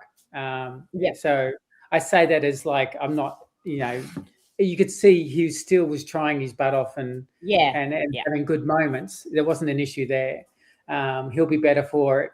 But Goldie, I'm sure Goldie's going to have a lot of things to work with him about not being, especially not in their forward 50, being so aggressive sometimes. And so look, a lot of things to work on. And it was a tough night. I must admit it was a tough night. But I'm not going to overly kind of go over the top yet. I'm going to see how they respond. But there's a few things. It was concerning because there's not much else to actually come in outside of Martin and Kako and obviously the great one Sullivan. So Ridley. Ridley's obviously as well. So it's I think the frustration with probably Essendon fans will be how easy it looked in transition for them. And how awkward it looked a bit sometimes for us. And just the midfield. Their midfield was supposed to be the weak link, and there's a few things to discuss inside the four walls. They are so well drilled down back as well. But we knew we were going to get that. I knew they weren't going to have the game that they had last week. Do you think the forward line is dysfunctional because of the selections? Or do you think it's a setup problem, a system problem as well? Or because there's an issue when really May, Caddy, Wright, Langford, Alachkar, and maybe to a little bit more degree Dersma, all ineffectual. So that tells me that something else is maybe more happening up the ground and the connection, because it wasn't like Caddy kicked 4 or Wright kicked 4 and the others and say, what did you guys do? The whole forward 6 was ineffectual. And the goals were coming from midfielders. So something tells me just something's off. Obviously, there's a deeper issue there of a disconnect. That's kind of an overall kind of view, a holistic kind of view of the connection between the midfield and the forward. It was chalk and cheese. But why can't we get this right? This has been an issue for so long. This is not an issue that's just come up recently. I don't see it getting better. I know the transition defence, but I don't see. All I see in our forward line is congestion. That's all I see all the time. It feels like it anyway. Yeah, I agree. And look, the one area that I'm struggling a little bit with, and it happened again tonight, especially in the second half, you can see when we're trying to move the ball more aggressively and they're trying to take it on. Like you can see, since all in sincerity, they're trying to take it on. They're trying to do overlap, handball. But my problem is like, I still don't think that how they were trying to do it is still how the modern game is. They were almost over handballing. So the handball chains felt like 7 or 8 handballs. And that's really hard for a forward to know when to and when to not to lead. Where Hawthorn had like 1-2 handball punch, we're in space, kick 40 metres, and because the guy's already proactively on the lead. and we're just handball, and it looks great because it's going down the wing. But the actual problem is that you've actually got a forward line almost standing still, not knowing when they're going to pull the punch, not knowing when the kick's going to come. So, where Hawthorn were plus 120 kicks to handball, we were plus 12. We almost matched handball to kicks. So a classic example is if you did a scouting on Kondianis, right, and how he played last year, he was all kicks. Like he hardly handballed. He was all kicks. Tonight he had 10 handballs and 5 kicks. So we've almost changed his natural game in one game. So yeah. So we are good at something, Ben. Is that what you're saying? Yeah. So it's just they've got to work out. For me is there's a way of moving the ball aggressively, but you've got to actually you've got to balance that out with the aggressive kick to handball ratio, where I thought we were over handballing at times and either getting ourselves into trouble or giving the forwards a really hard understanding of when to lead, because it was just constant handball over chain and it ended up having a stagnated forward line. There's a lot to work on, and like you're right, there should be frustration that we should be better than this, as far as especially some senior players. So it was, there didn't seem to be much connection with the Caldwell, Durham, and Merritt and Parrish tonight. And they're sometimes getting wanted on defensively, and so you're meant to be the high-profile players, and some of you are on the leadership team, some of you are on the former captain team, and it needs to get better. Like I don't want 15, 16 guys, 21 and under, to be taught the wrong thing. I want them to come into a culture of people who know how to train them and know how to develop them amongst their peers and players. So I'm not like people are going to disagree with me with this. I'm still not broken or anything about what the end plan and what Rose is trying to do and everything like that. I can see, I still think we've drafted well. I still think there's a team there coming through, but that's a very inexperienced group. I mean, you're adding Sullivan Roby, you're adding Farrow, so that group is still obviously just really raw. So that's going to take time. But I still think, you saw Sharp tonight. Yeah, he didn't get the ball a lot. He played half forward. So, but it was still the how strong he was in the tackling guys, how he was proud of his defense. Obviously, kicked a couple of goals. Connie Anderson will be much better for a run. He's a better player than that. So I still, when Kako comes back in, I'm still happy with how we're trending as far as how we're recruited, but the scrutiny will be rightfully on the development and the coaching group and the leadership of the players to how you bring this group through, because you've got some talent there, but that talent actually needs to be nurtured and developed the right way, and that will be the scrutiny from members and fans rightly on whether we continue down the same coaching path or we try something different, because I want to get this right because we want success finally. Yeah, and I think when you're up against a team like Richmond who are starting their rebuild and are showing arguably more signs in terms of their system and their coherence, it's not good showing. It's a really stark comparison. They're arguably starting behind us, and I don't know. We'll wait and see. It's only round one, but maybe Carlton are just a poor team. But what I saw from Richmond last night, aside from bad goal kicking, it was really good, largely. So I don't know. We'll wait and see. We'll not overreact. But yeah, there's a lot of work to do. I just can't help but feel like we're so far behind. And this just could be raw emotion, but it feels like we're far, far behind. Yeah, and look, honestly, I'm the reason I'm frustrated because I think Durham is a good player. I think Caldwell's a very good player. Merritt's obviously a very good player. Parrish is a former All-Australian. Yeah. I expect better. Like I think that's the engine, right? So that just has to improve, and it should improve. Like I genuinely believe we should have been more competitive tonight and given them a hard time.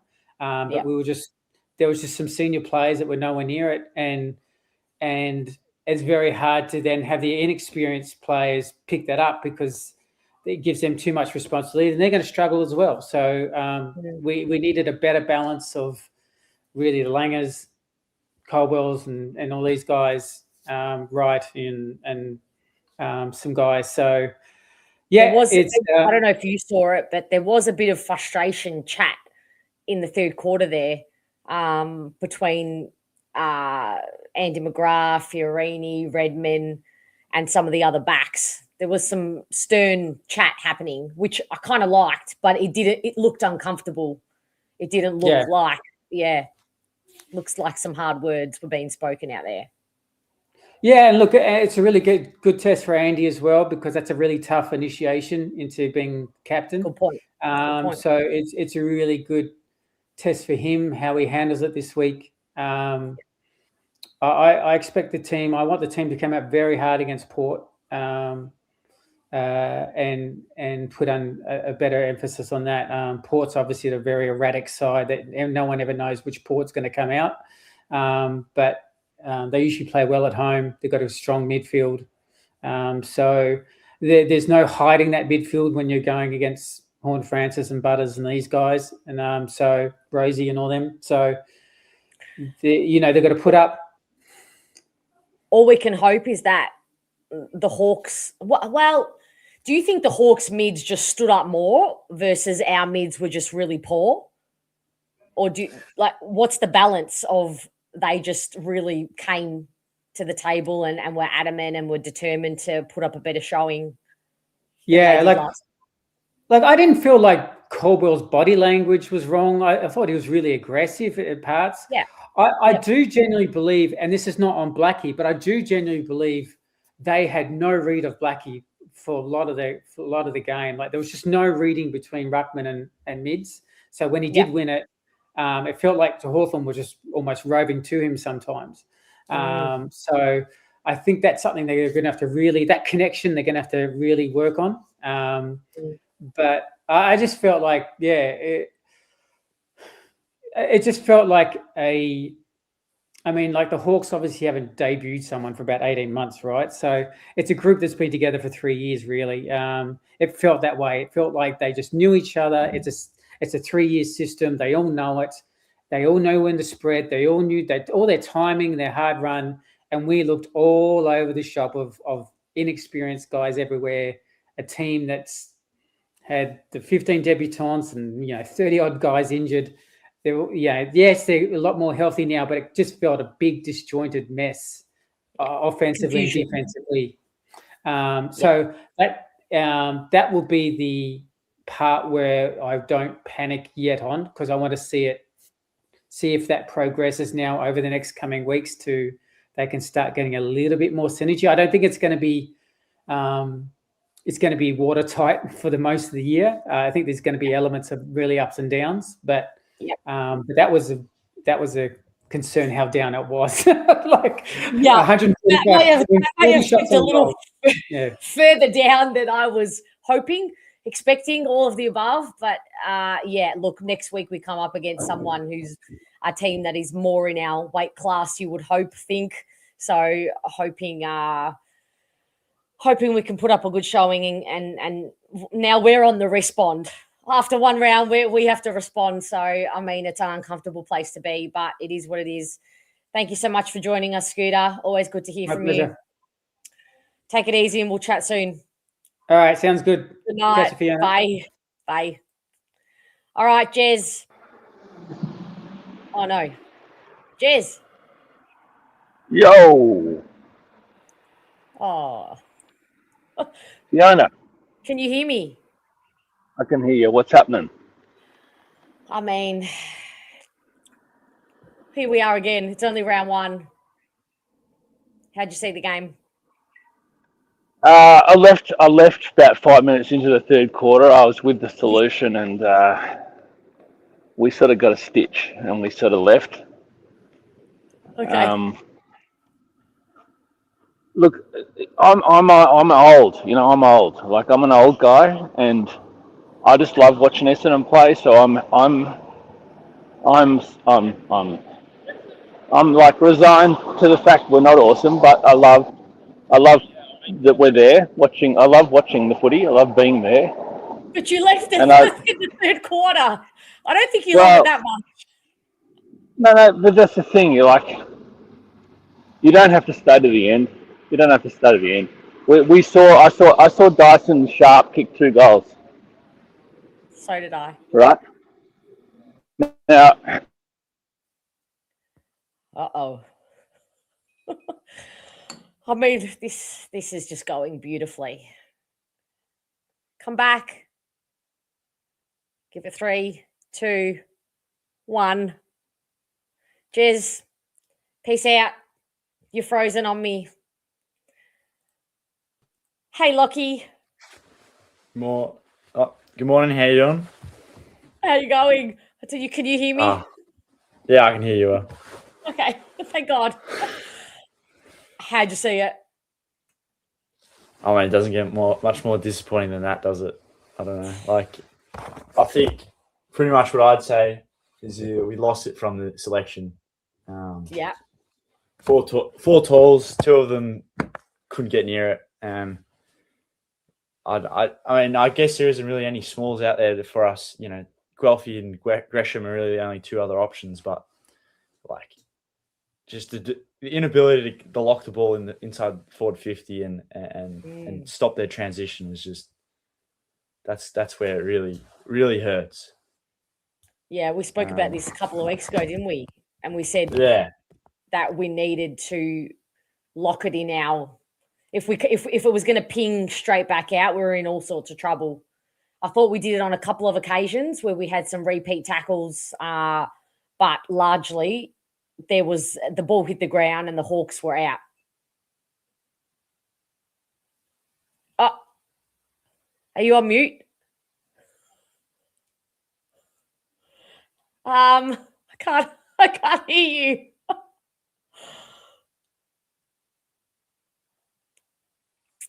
I'm just going to take you out and then bring you back in. Oh, got you. Good. It was my phone. I think that's what it was. Okay. It connected to my phone.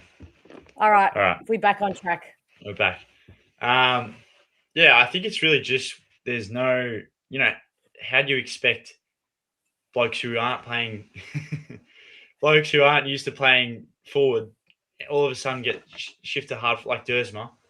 True. He should be playing on the wing. Like, I thought Pryor was pretty ineffective on the wing. Yep. Just he gets caught in no man's land, and I think for him his main skill is generally spoiling, and his one-on-one defensive work. Where like on a wing, a lot of the time with him, especially in our system, for some reason he's marking area space, and he's been a back pocket. That's not quite exactly what he's used to. Yep. Whereas Dersma, you kind of his best part of his game is more his transition running and how good he is, flying with behind the ball and taking intercept marks. Spot on. I think we had maybe like 4 contested marks for the whole game. That's insane. Yeah. I think it might have been like Redmond had 2, May had 1, and Sharp had 1, or something along those lines. And one of them being a defender, this is not it. Yeah. It's such a good point though. Like we've got players play to their strengths. Yeah. I don't know. I've been very much a strong Brad Scott believer and defender. Yep. A lot of people wanted him sacked probably from day dot, but even being that, I'm struggling to sort of see the vision with him anymore. It's a great I don't point. know. Like, His selections really frustrate me. Like yeah, picking Perkins with very limited run into the game.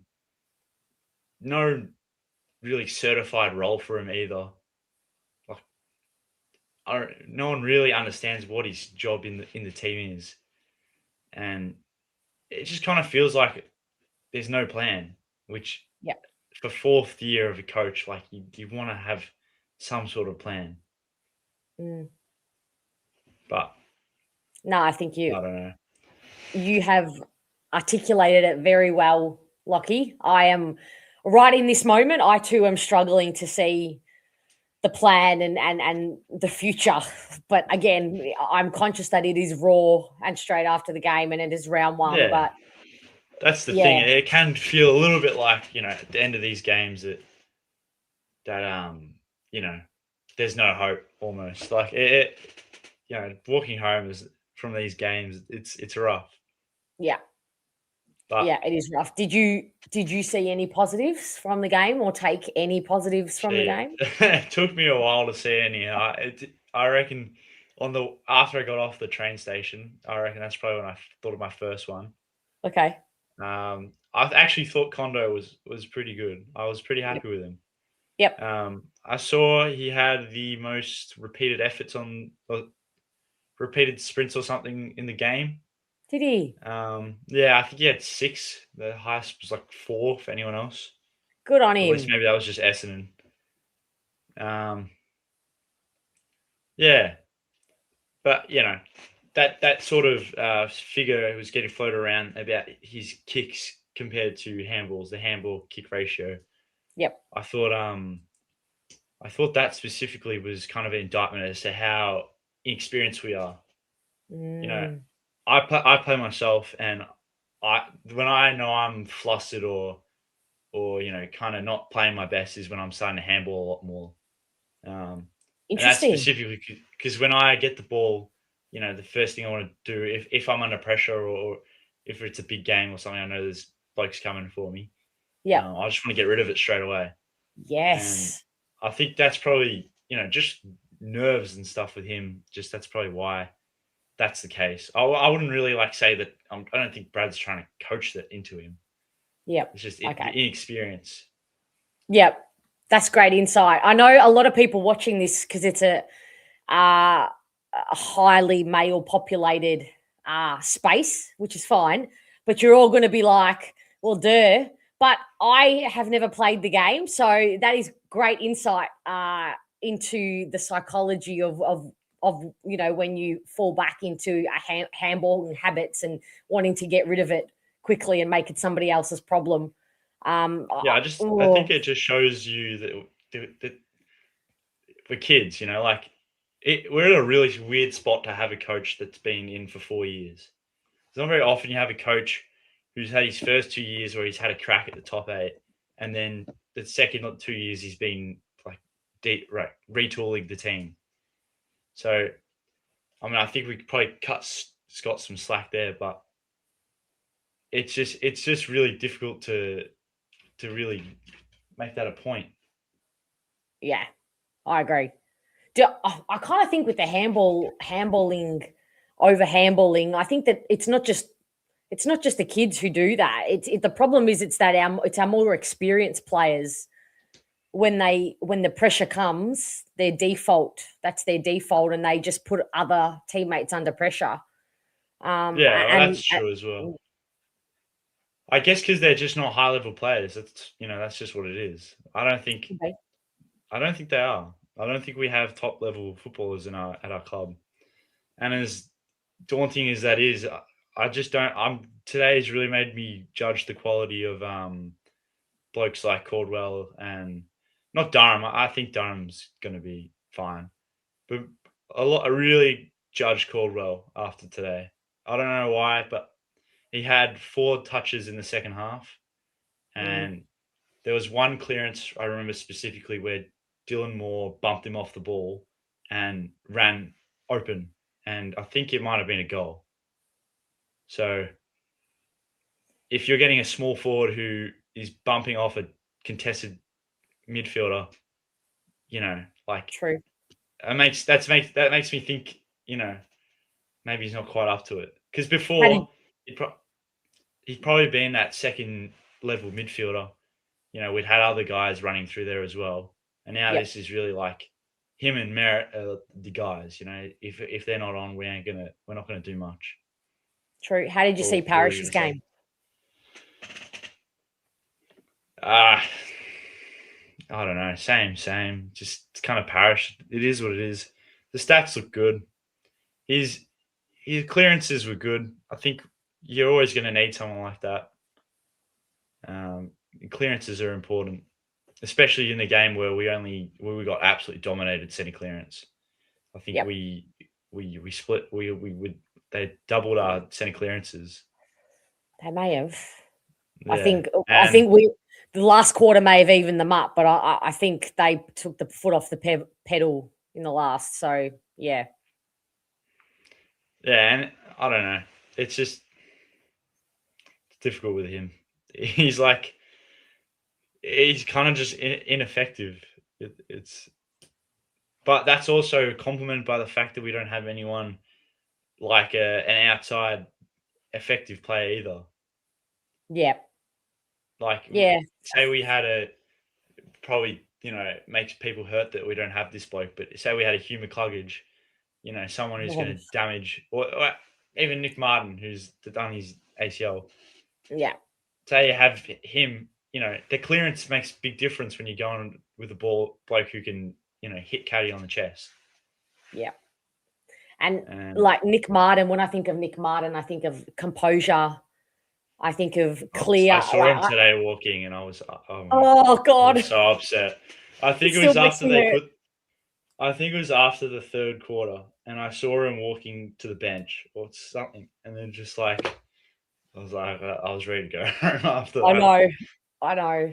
Like when we're lacking a team lacking for some composure and steadiness with the ball in leadership.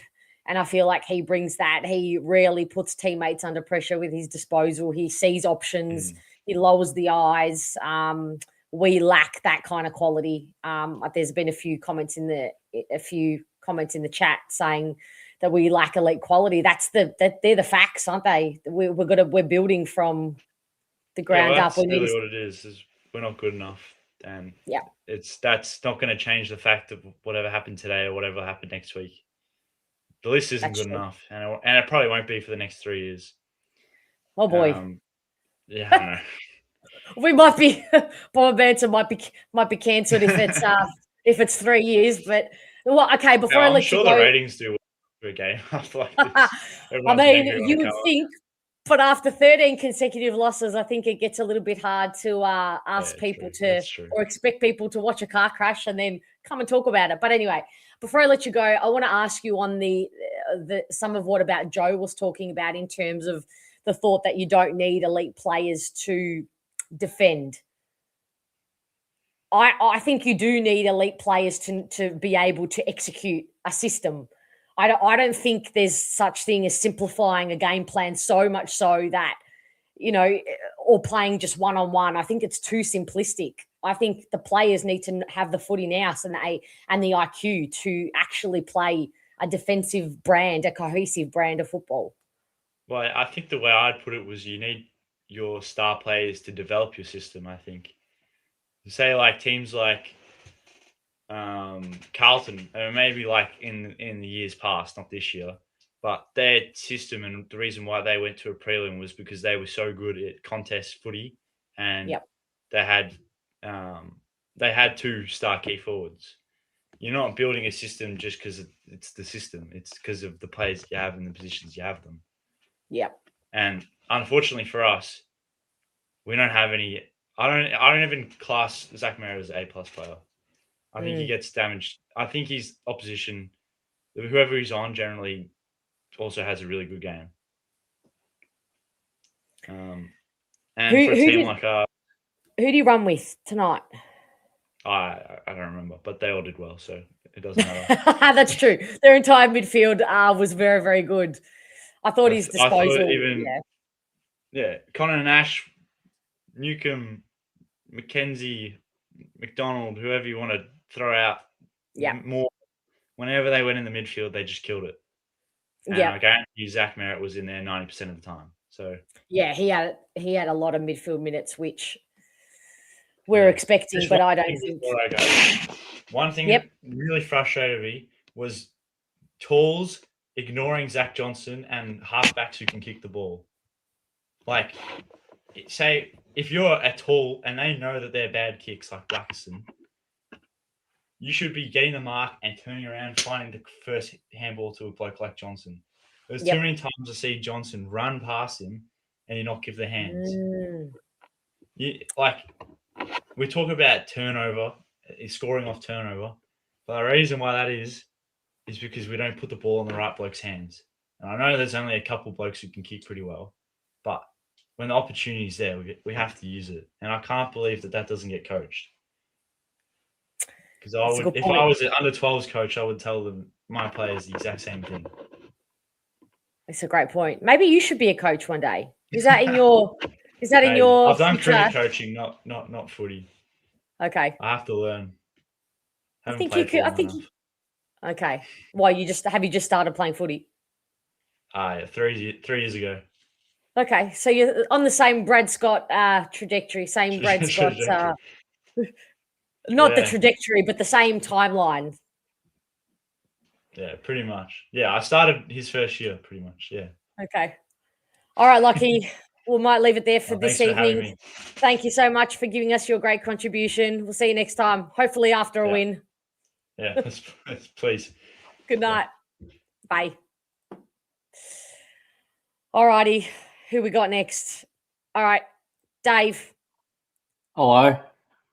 I can hear you. Thank God. That was going to be my question. How are you? I'm okay. That was interesting to watch. Interesting is an interesting word. Yep. Anyway, more importantly was the press conference afterwards. It was I was laughing at it. It was I think the journalists maybe got about 2 or 3 questions in, and then the rest was which you'll hear soon. The rest was Brad Scott blabbering. It was really. I was shocked in a way about what he was talking about, and I don't know why journalists didn't kind of pick up on some of the things that he was saying and kind of press him on it. But there's been a lot of kind of rumor about the people that are actually attending the press conferences, and maybe the journalists that aren't there are kind of watching it, and then rather than asking him the questions there and then, they're just writing the articles the next day about kind of stuff, if you know what I mean. So rather than kind of pushing him on it there, they'd rather just dissect what he says, which is, you know, in a way what we're about to do. But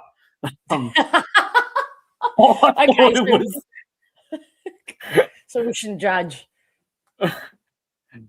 But I think what everyone said has been pretty much spot on. There's been a lot of arguments on the chat about certain players and certain obviously about the coach and who should be coach and things like that. But kind of didn't. Moby's right. Like, you've got us all in suspense. Spill the tea. What did he say? Now I'm dying to know. I might. All right, these are the notes I took. Okay, it didn't take him by surprise what happened tonight. Okay, he thought they prepared well, and he understands that they've got a lot of work to do. Okay. Inside 50s was a huge difference, but they intercepted, a huge majority of our inside 50s they intercepted, which made it look even worse. So, of the inside 50s, how many did we actually score from compared to, you look at that second quarter that they had like 14 inside 50s and they scored 10 times, or I can't remember exactly what the thing. He thought the ground ball effort was good when the ball was on the ground. That look said it all. Yep, interesting. our inability to stop transition was key, which we all saw that. Yep. He said that when the opposition coming out of our 50 is scoring 50 to 60% of the time, that's always going to lose you the game. Wow. Yep. They were. I wrote down, we were concerned of this prior to the game. Oh, I thought you meant as in prior the No. person. Yeah. He said we were concerned of this statistic prior to the game. Mm-hmm. He's under no illusions that there's a lot of work to do. So I've said that twice now or 3 times, because that's what he kept on saying. Nothing surprised him, but we had no ability to stop the kind of continuous goals. And I'm assuming you'd be talking about the second and probably third quarters there. They scored 12 goals on turnover. Oh my God.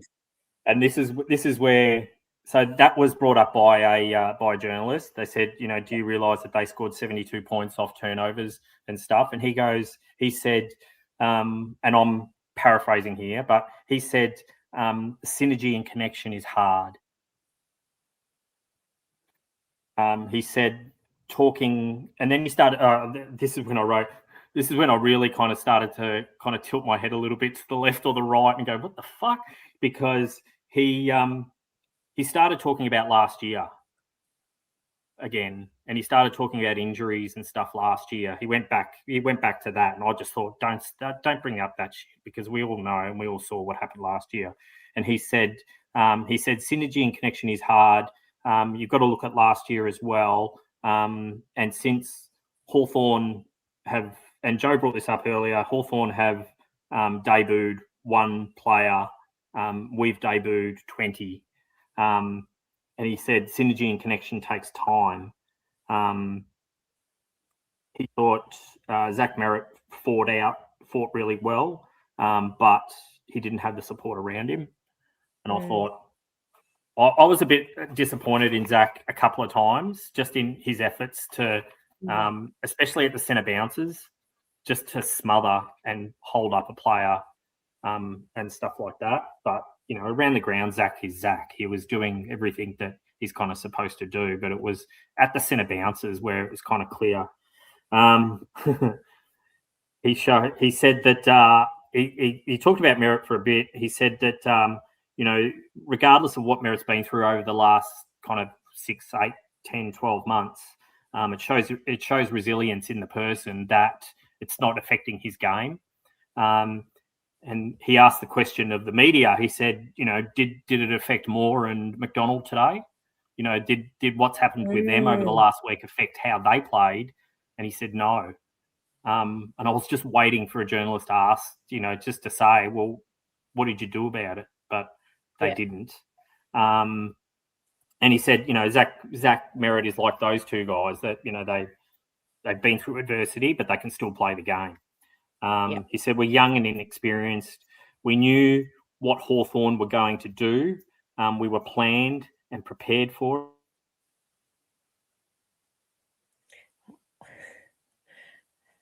This is right on script. Just at the point, he's frozen.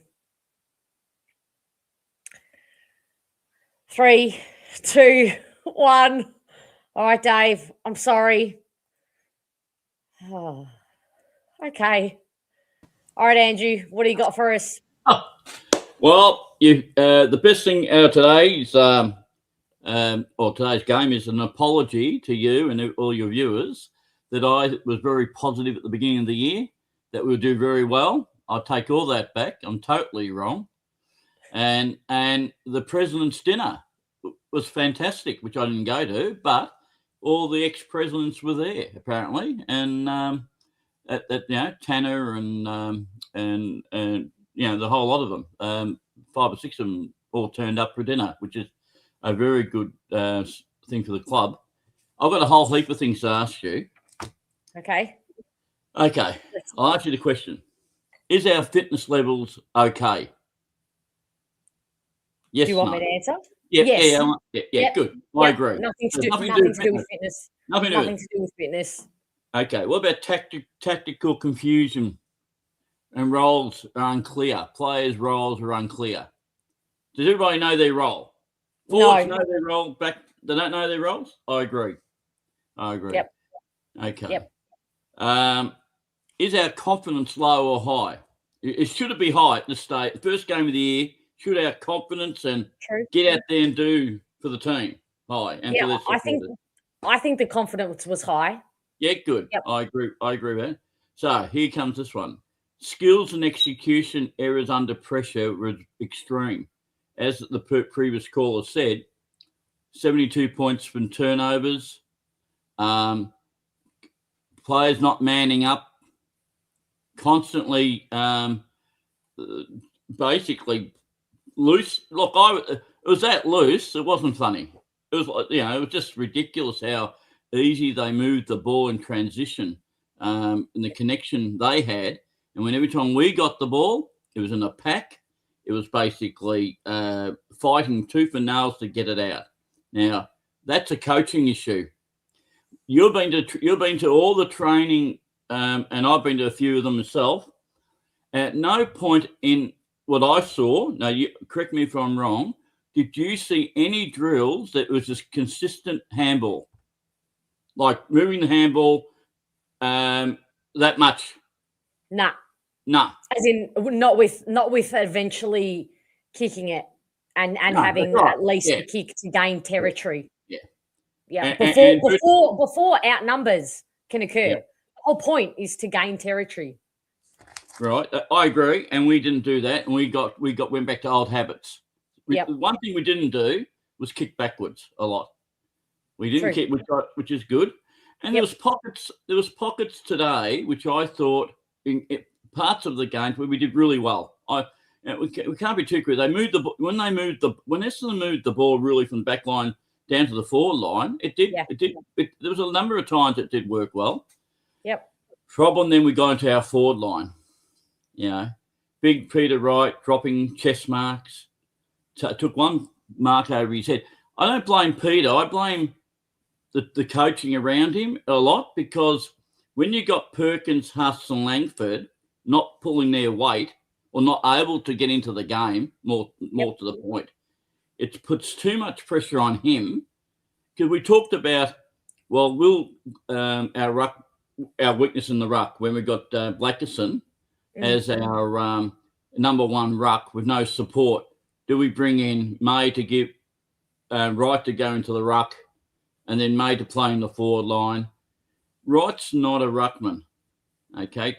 The Gold Coast got rid of him because he wasn't a ruckman forward, okay? He can play. I think he's a key forward, okay? And it needs to be delivered to him properly. Or he needs to, fight for the ball a lot. But I think we've got a lot of problems going forward without a second ruckman. Unless once Bryant comes back in, because I think we need to, if the ball's coming into your forward line a lot, you need a target, don't you? You need a key target. He's the key target. And if he's not there, who's going to take up the slack, And anyway, that's another issue. Selection imbalance. Do you think the selection of the team was right?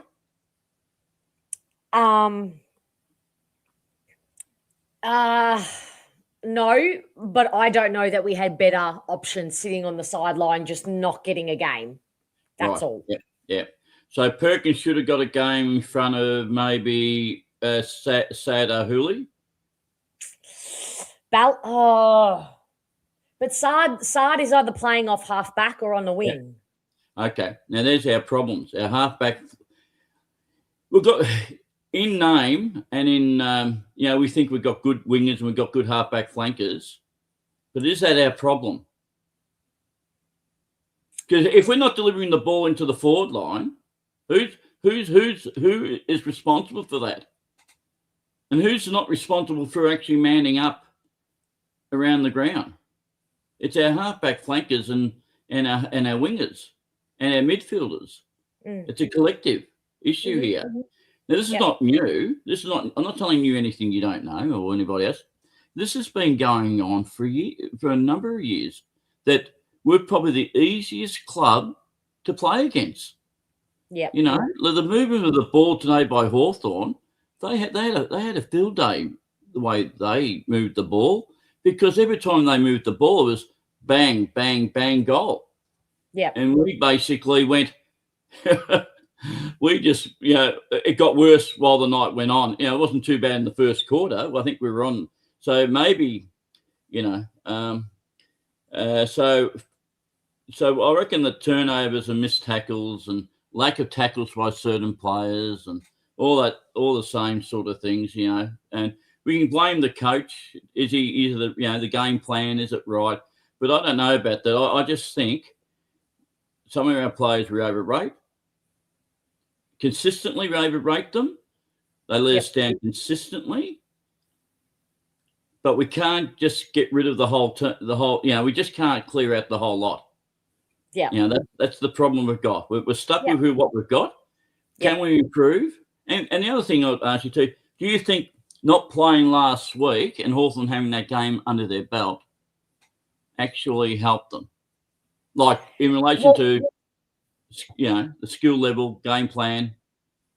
Well, somebody put a stat. I'm so sorry, I can't name you. I forget who it was, but somebody put a stat in the chat that teams that play round one have won 80. That played the previous round have an 80% win rate.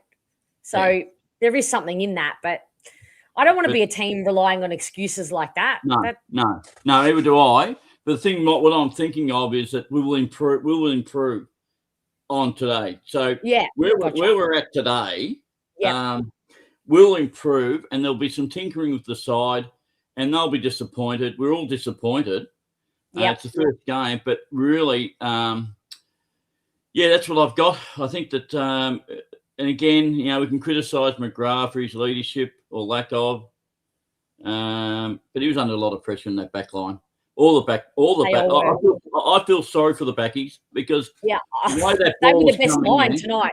It sounds so ridiculous to say. I can't believe the words that are coming out of my mouth given the score line, but they were the best line, which is it's a real it looks bad. A bit disappointing with Reid. I think Reid could have done a lot better. Yeah. I don't know, again, when you've got players like Huss, Reid, a few of the young players, go back a couple of steps. Remember Waller, Tipper Woody, our Aboriginal key forward, a couple of years ago. He played a lot of games in the reserves before he played senior football. Okay, it was nearly a year. He didn't come straight into the senior side. He was a reserve grade player, and people were thinking, will he make it? Will he not? When he cracked it, and when he got his chance in our senior team, he's probably one of the most valuable player that we had. The pressure he put on, like Rioli for Richmond the other night, we lack that in our forward line. We have nobody in our forward line who can actually crunch bodies, keep the ball in the play, and create himself. Okay, Huss is nowhere near that yet. He tried his heart out, but he needs a real good. Well, he needs he needs 1 or 2 seasons really. I'm not sure in the senior side when Kako comes back in. The thing that we just have to accept as Essendon supporters when it comes to that, we have no depth in that area. It's not like we can interchange and bring someone in who can replace him and do 10 times better than he is. That's how we have to look at it. That's the reality. So of course, if we had depth, he would be in the VFL, definitely, most definitely, but we just don't. And so he is better than nothing in comparison to what we've got sitting on the sidelines. Yeah. That's just that's going to be a problem. Yeah, it is, Andrew. But I think once Kako comes back, we will look more dangerous at ground level with the two of them down there. So And what about Caddy? What do you think of Caddy's night? I thought he tried his best. I thought they double teamed, they tag teamed him, they took his space, they took his ability to, he took himself up the ground in the third quarter there. But I mean, It could have been instruction. I don't know, to just keep. He has been playing very close to goal at training, so it was kind of just. I expected to see that, but I think he tried. I think he tried to pressure, but no, true. I think again, physically, Hawthorn look a lot. We look like small, like very undersized type. They got some real big monsters in their side and physical players, which they brushed us aside a bit. But anyway, that's my take on. Thank you, Andrew. Game. Okay. Thank you, Andrew. Good to talk to you. Talk to you next week. See you later. Bye bye. All right, let's get through who we got next. Hello, Nick. Good morning, all. Good morning, all. How are you? And I'm having the same problem. I can't hear you. Oh my God. I can't hear you. This is hurting my soul now. I'll catch it on the replay. Unfortunately, I have zero information. I've not seen any highlights or any match notes or anything.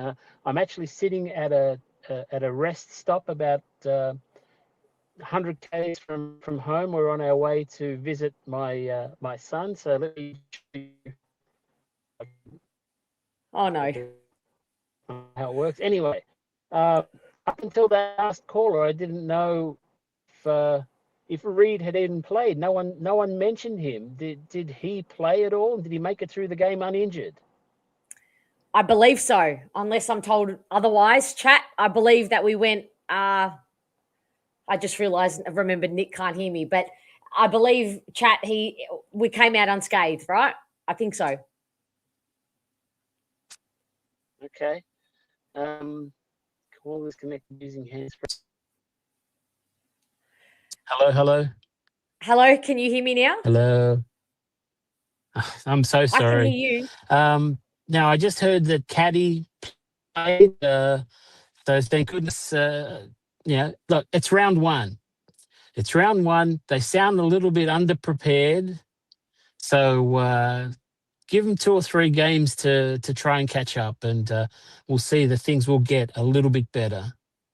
So anyway, well, I hope you guys can hear me. I will definitely call back. Okay. I will definitely call back. Okay. Rest in peace to the fan camp so far. All right, let's get through this. Hey, Charlie. Hello. Okay. All right, this guy can hear me. Hello, can you hear me? Are we all good? I want to just show this off to everyone that I showed you as well. This shirt. Look at the shirt. Look at the t-shirt. Custom made. There's everyone here. Say hello. Everyone here. I love that we're in the bedroom and we are so intimate now, you and me and the family, that we have taken the fan cams to the bedroom, and I'm here for it. Absolutely. It was a good first quarter, and ultimately at the end of the day, something that we can all agree is that footy's back. And that's, when, I mean, it's back, but now I'm questioning if I want it back. Well, when you've got at least a first quarter like that we can at least watch the replay of that quarter and be happy. True. And then cut it off after that first quarter. And it was great. It was great football. Yeah. And just right before they went on, 5 goals, something like that? 6 goals. Yeah, it was not great. But where'd it go wrong? I think it went wrong. It was just a complete collapse in the end. Like that second, half of the second quarter just was crazy. Like the team just looked so unenthused and just lost. Like every player on the ground just looked completely lost, which was surprising considering the fact that we looked so good before, and then just instantly, it was like a light switch and boom. It's just, gone.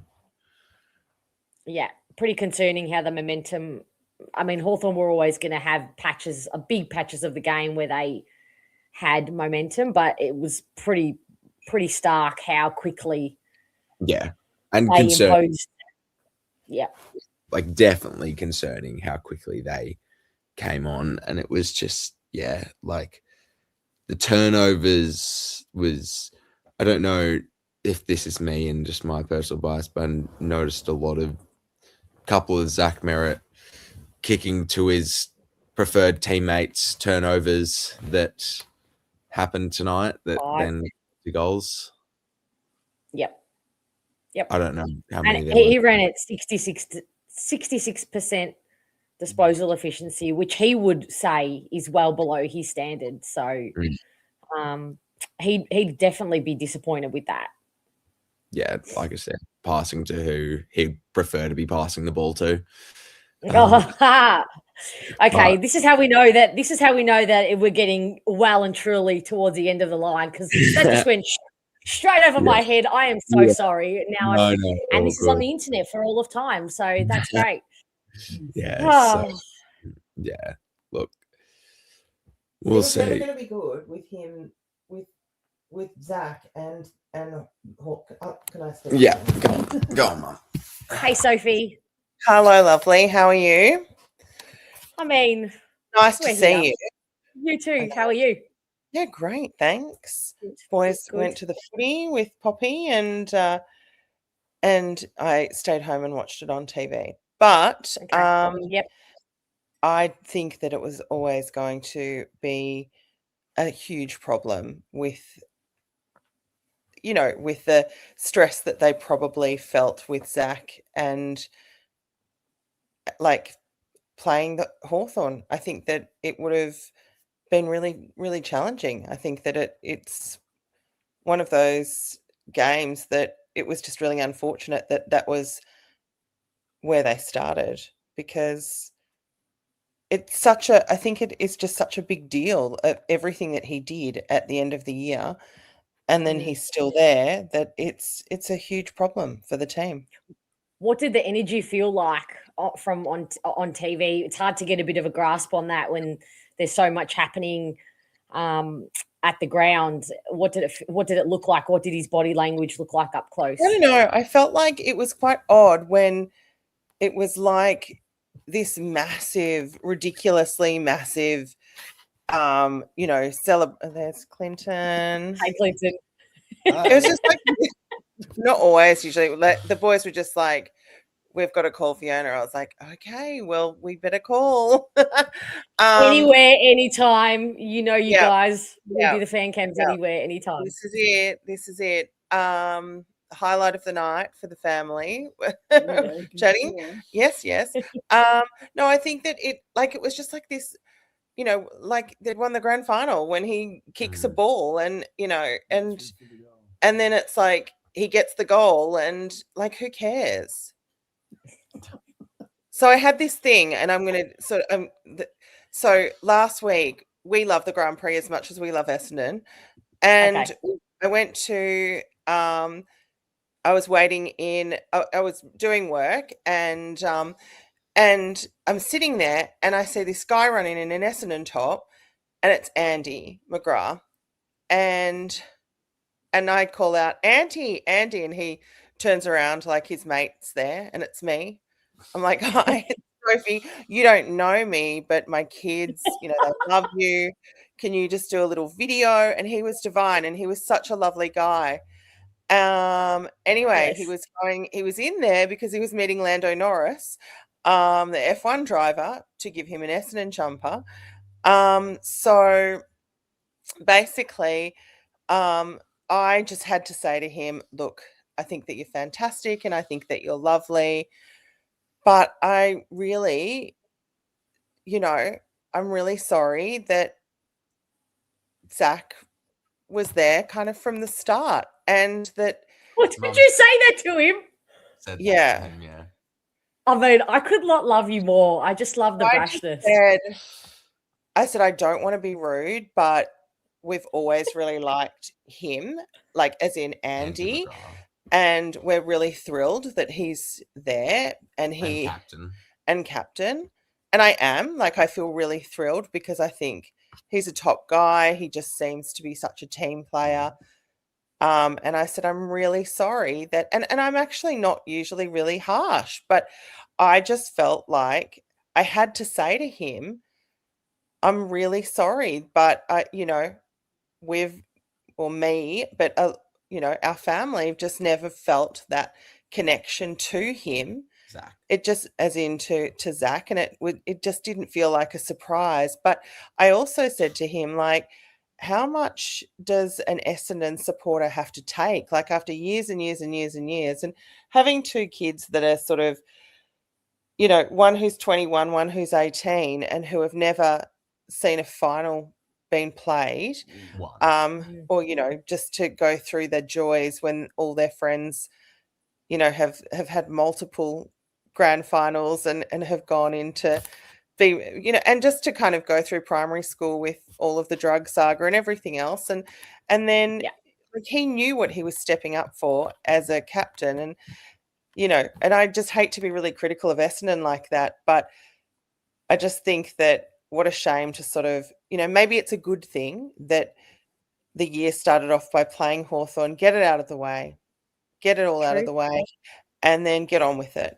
And maybe it was just going to be putting a lot of stress, because I think that when someone is your leader, is your captain, it's kind of like a Wayne Carey thing, but you're like cheating on the whole team.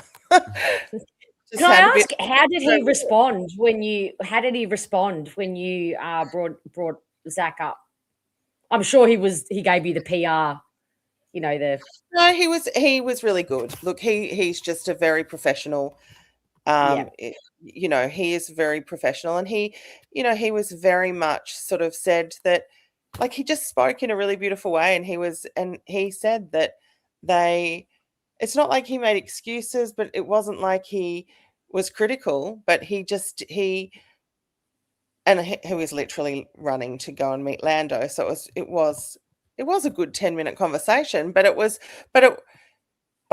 he did say that it was that they were ready, like the team were that they were ready, and I think that they were probably surprised, but he didn't say that, but that's what I've read, and Andrew McGrath was also very public about his opinions, like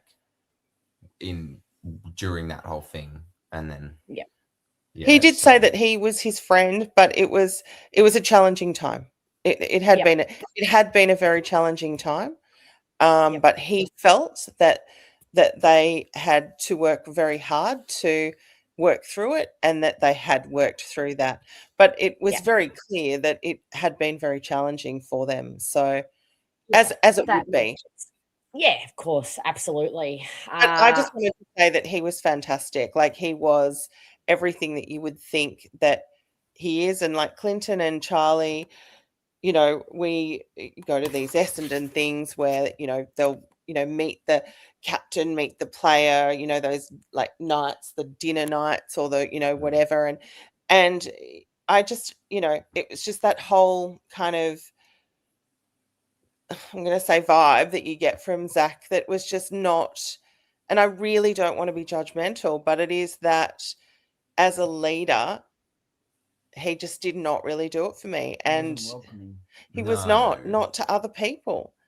And I know that it kind of doesn't matter, but I think that it does, in the sense of how do you put yourself out there, and how do you communicate to your team, and how do you make people feel when you're playing, and what do you do? So yeah, I think some very good points. I mean, I think we are certainly, I think we're rebuilding a culture, or I don't know if rebuilding, maybe it kind of feels like we haven't had a good culture for a long time. So I think Andy McGrath is good for culture. I think he's probably the best man for right now.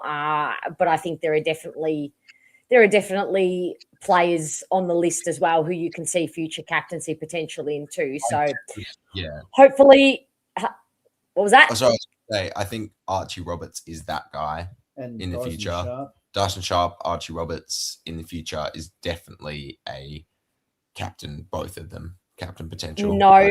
No arguments from me Anyway, guys, I better move on.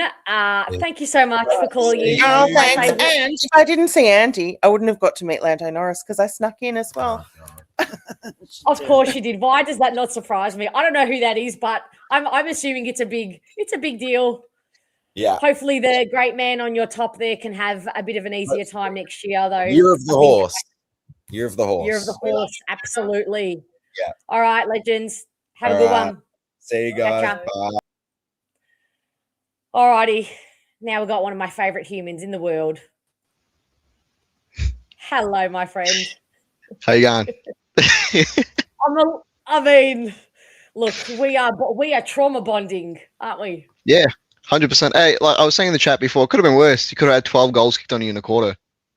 Oh fuck, you guys had you did. I forgot that happened. It was Sydney's third highest scoring quarter since 2011. So hey, it could have been worse. You could have made history. Yeah, okay. I did hear on the radio on the way home that it was one of Sam Mitchell's highest scores on turnover or something. So I think we did make a little I think we too got a record, and not in a good way. So just like we spoke about last year when you were on, our clubs have way too much in common for my liking, don't they? Yeah, but I've been watching this. Everyone, it's like watching a Carlton's fan cam. Like, honestly, everyone's playing about the same thing. The coach needs to go. You know, Darcy Parish is shit. Like, it's just the same thing. It's just the same thing. Do you know, obviously I tune into the fan cams to Blue Abroad often because of my great mates, Pom, Terry, and yourself. And you know what? One of the guys, one Carlton guy was going on and on about Harry Mackay. Yep. And I thought to myself, geez, this sounds familiar. This guy's complaining that Harry Mackay's not physical enough. He goes to ground. And I thought, wait, why am I getting deja vu here? So you're so right. We complain about the same. So who's going to sack the coach first? You or us?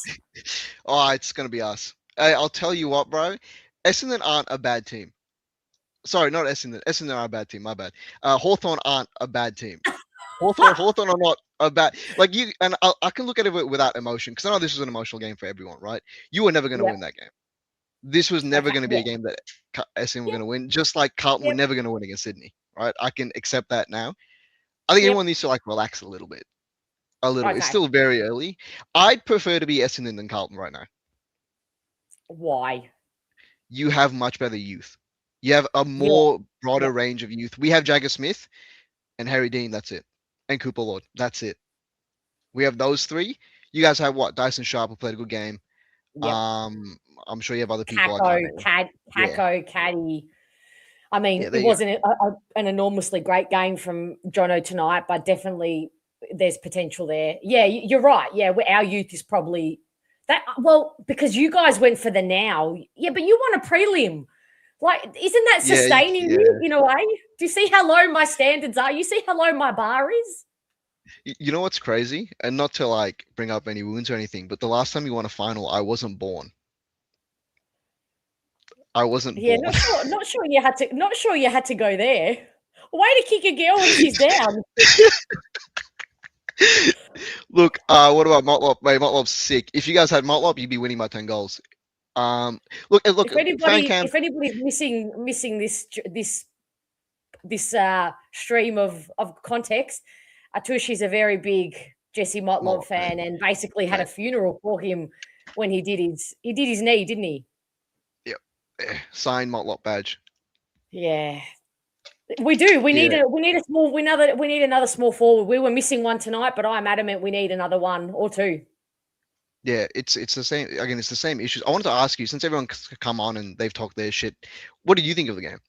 I'll flip the roles. I'm the host now. What went wrong for you? I mean, I kind of ranted early. I ranted early on. I mean, it was painful and it was concerning how quickly we dropped our bundle. But it was also not surprising because I felt like even though our ball movement looked good in 1.5 quarters, it still felt like hard work. Every single time we scored, our forward line still looked dysfunctional. Our midfield kicked our score. So it looked like hard work, and I knew it wasn't sustainable for an entire game. It was only a matter of time before the wheels fell off. It's so similar to us. This is fucking, it's wigging me out. It's wigging me out. Like that guy that came on before was like, Brad Scott just talks shit in the presser. I'm like, bro, Michael Voss. Like, you know that Leonardo DiCaprio meme? Like, that's, bro, I watch that every week. Like, it's the same thing. What are we going to do?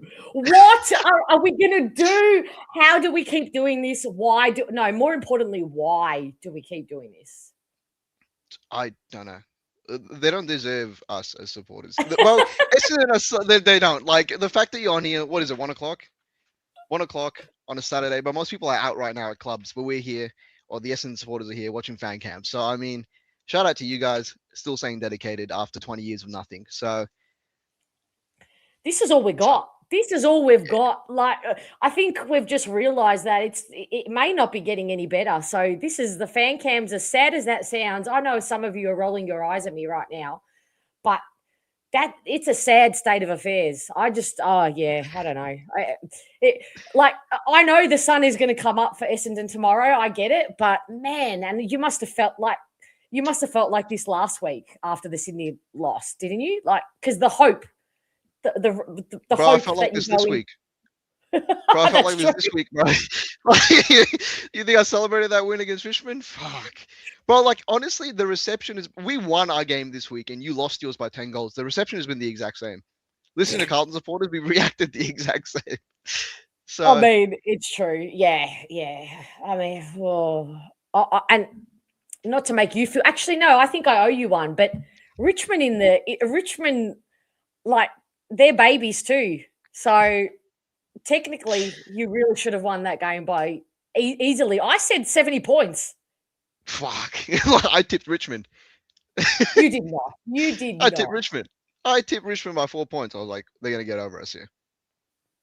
To be fair, all it took was a Tom Lynch, couple of goals he gets, and they would Tom Lynch was our best on ground. Tom Lynch was Carlton's best on ground. I thanked him after the game. Thank you. Thank you very much, bro. We wouldn't have won that game without you.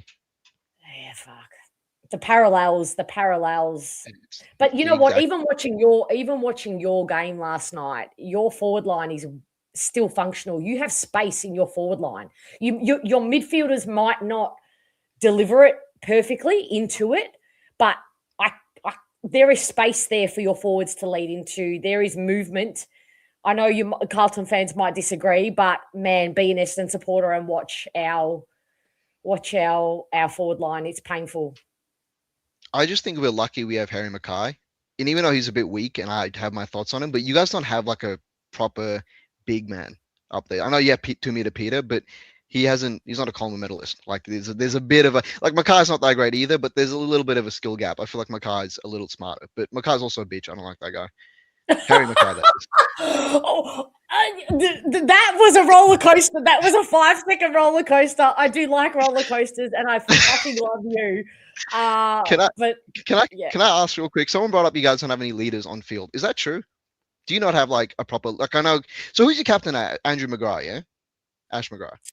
Andrew McGrath. Andy McGrath. Yes, he's right. Yep. Who's your vice captains? Because I watched the game without any knowledge of your leadership group. I couldn't make out a leader. I couldn't make out someone that like stemmed the game or nothing. It was just a bunch of individuals. Interesting. We don't have a vice captain, like a set vice captain. We have a leadership group. Okay. So our leadership group is Mason Redman, Dry Corwell, Sam Durham, Fiorini, and Langford, and Martin. But you're right. Look, I did see some talk out there. Like I did say earlier, I did see some robust conversations happening between some of the leaders, Redmond, Fiorini, and Andrew McGrath. But it certainly wasn't. It was robust. I can't describe it any other way. It looked like there was some disconnect happening. Yeah. I thought, look, it's hard to judge Langford. I don't know, chat. You watched it from home. Anybody else who watched it from home maybe can give me a bit of insight on Langford. It was hard to get any view on his game whatsoever. Do you have an opinion on Kyle Langford? Do you know who that is? Yeah, I know who Kyle Langford is. I know he is. I don't know. I only watched the second half. First half I was in and out, and the second half you guys kind of sucked. So I don't think I have a fair judgment on it. So fair. You saw us at our worst, so it must have felt just like home. Yeah, no, it was like watching Carlton. Like sick. Like I'm glad I'm here, wasting my Friday night. I know. Yeah, I don't know. It's gonna be rough. It's gonna be a rough year. Did you guys come into the season with high expectations? I personally didn't, because I've been to a lot of training, and then I was lucky enough. We were all lucky enough to watch that incredible game between the Bulldogs and Brisbane last week.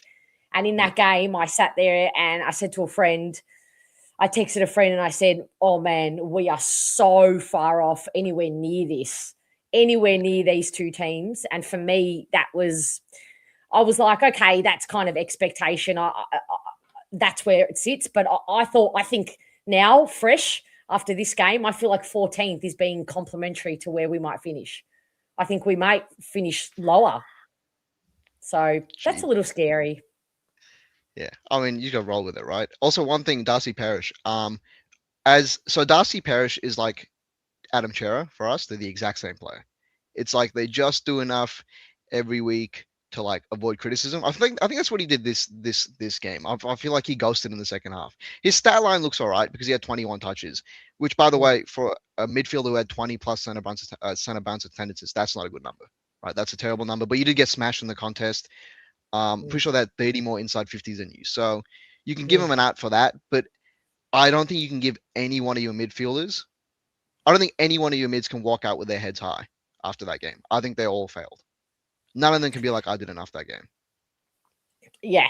I mean, I think the argument was that he didn't have that many center bounce attendances. And I don't even care that much about his, like, yes, I do care, of course, about his clearances and his centre bounce attendances and ability, but it's more the defensive side of the game that just, and we know he's not going to be a 10 out of 10 defensive player, but you got to show me something to see. I can't be carrying a player who's just so defensively.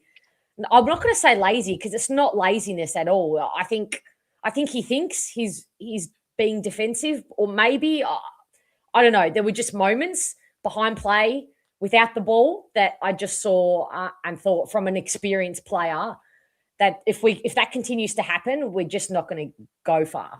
So that's my only criticism. We've got another Carlton friend. Slob, I'm here hate watching. I swear, bro. I swear. Hey, all right. And also, Slobbo, you're here too, bro. So you can't talk to each other. We're all here because we're trauma bonding is the point, Slobbo. So we're trauma bonding over how bad both our collective clubs are. But I say that you guys have won a prelim very recently, and at this point, I feel like that I'd take that. So, oh yeah, 100%. I live off that. I dream about that. Don't you worry. Also, we lost the prelim. We won a semi. Oh, beg your pardon. Okay. Well, you made a prelim. Does that feel any better? You made a prelim? We were up by 5 goals in the first quarter, and then we choked. So not really. So I mean, not really. What this is showing is how low my bar is in terms of the success that I've seen Essendon have. So yeah, this is. It doesn't take much. Put it that way. It just does not take much to make me happy. But fuck, I mean, if we go next week, right? Who you got? You got the bye. You can't lose. I don't know, man. It'll be a tough game for us. We might fade out in the second. How do you already have a bye? It's only round 2. We played opening round. Do you have another bye in the season? Yes. No. Oh, okay. No. We wouldn't. That's how it works just with opening round. Yeah, I don't know why opening round's a thing. I'll tell you what, though. Pencil in your date. Pencil in your calendar. Well, when is it? The 7th of June, Battle of the Mid. Who's fucking worse, Carlton or Essendon? All right. I have a question for you though. Will both our coaches be coaches? And if they do, what if I'm adamant you guys are going to sack Voss the week before you play us, and the caretaker coach statistic of winning is so high that is how you're going to beat us. So if you can just hold off. I'll tell you what, you almost killed him in 2023. Remember we...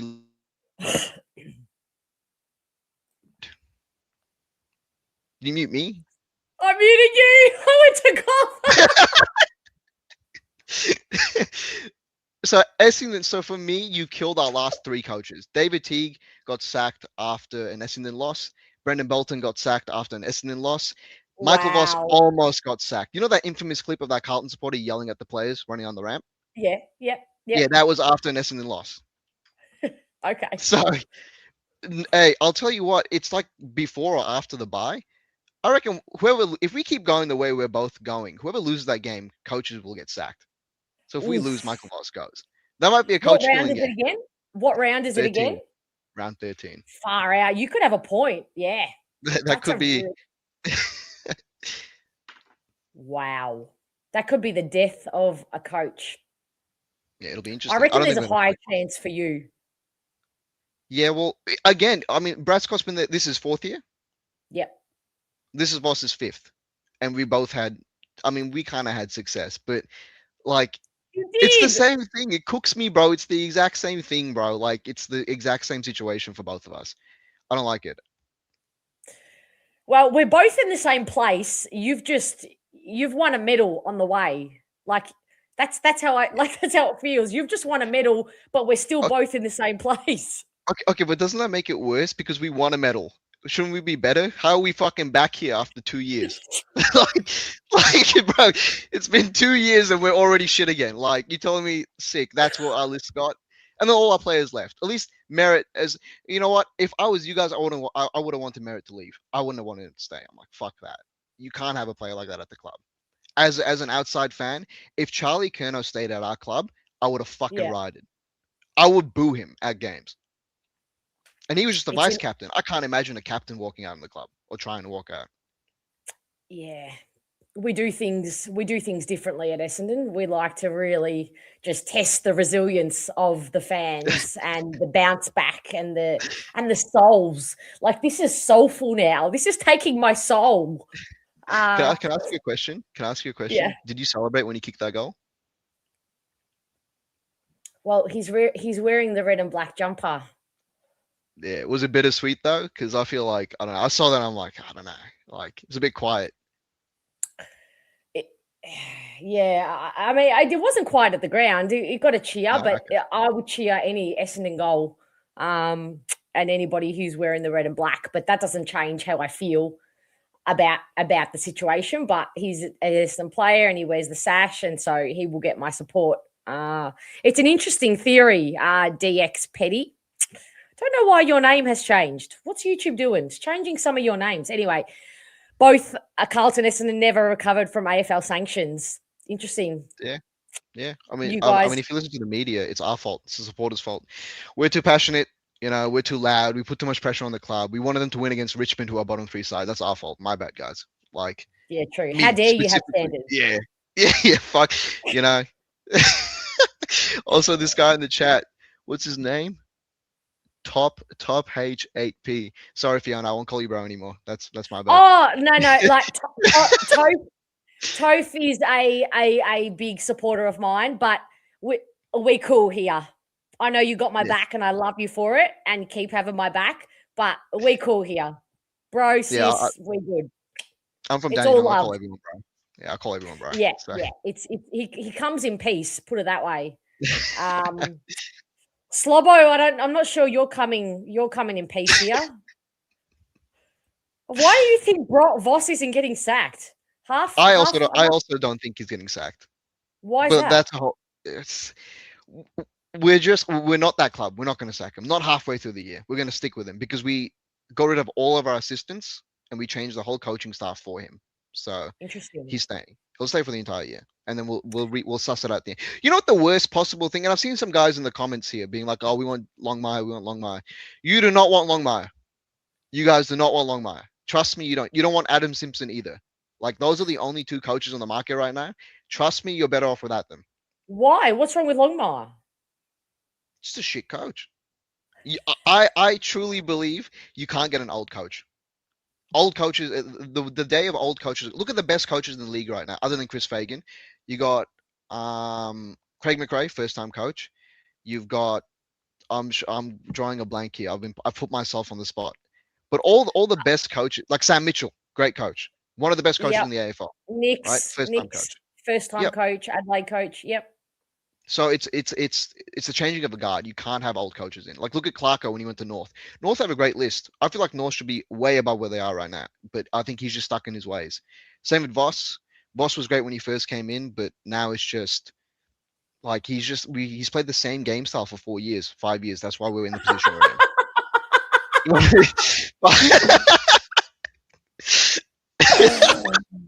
I mean, that is. I would be up for that just for the lols. Oh. Yeah, honestly, when we play each other, we'll just swap coaches, just for the fuck of it. I mean, you know what's interesting though? You guys change your entire coaching, your entire assistant coaches and everything. We have not changed our assistant coaches at all, or not our main ones anyway. So Brad Scott has kind of had the same assistant coaches since he came in. So. It's interesting. I mean, you guys, yeah, you're right. Yeah, true. Yeah. Okay, Moby says, Buckley says hi. Interesting, but isn't he going to be coach of Tasmania in like 5 seconds? Isn't that the natural? He's at Geelong now. Isn't that he's just doing an apprenticeship there? I'm pretty sure. Is Nathan Buckley at Geelong? Yeah. In assistant coaching, yeah. Yeah, but he's an old coach. He's shit as well, bro. I'm telling you, all of them are shit. They're not good. You don't want an old But coach. when you say old, do you mean in age or do you mean that they've coached before? No. They've like coaching tenure. You don't want Okay, it like you can't teach old dogs new tricks. Can't do that. The game's changing. The game. Look at us. 3 years ago we made a prelim. Now we're one of the 3 years ago we made a prelim and we're one of the best midfields in the comp. Our midfield has not really changed, and we're now one of the worst midfields in the comp, and we're a bottom 6 team. So your coach, you're saying your coach hasn't caught up with modern football.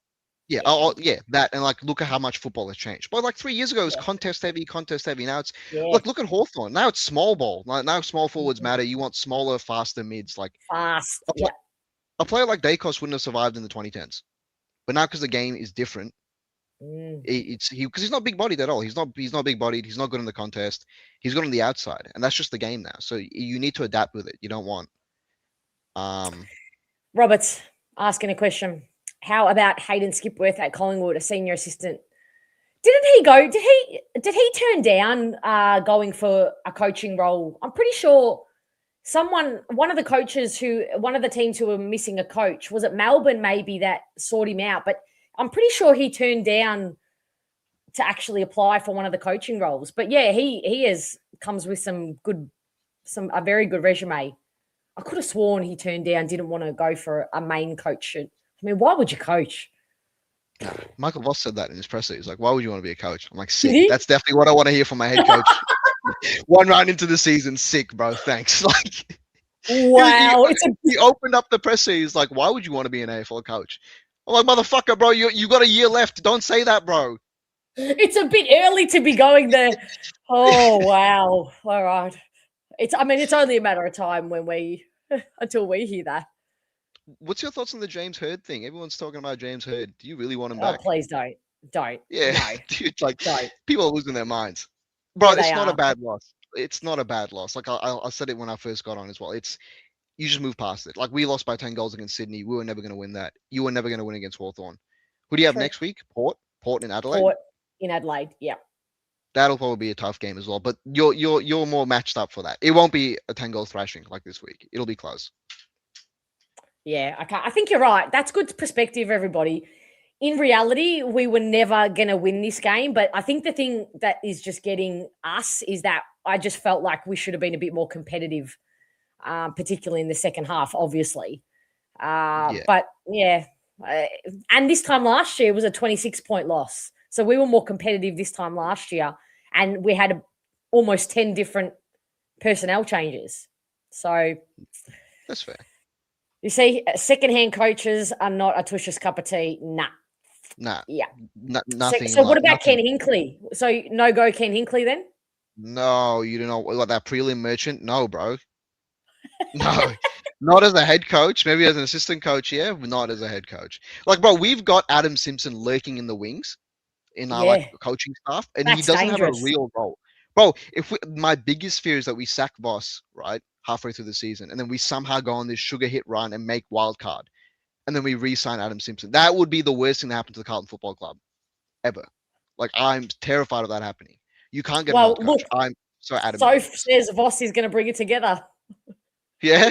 Well, he's bringing together my fucking depression, all right? He's 20 years old. I'm depressed.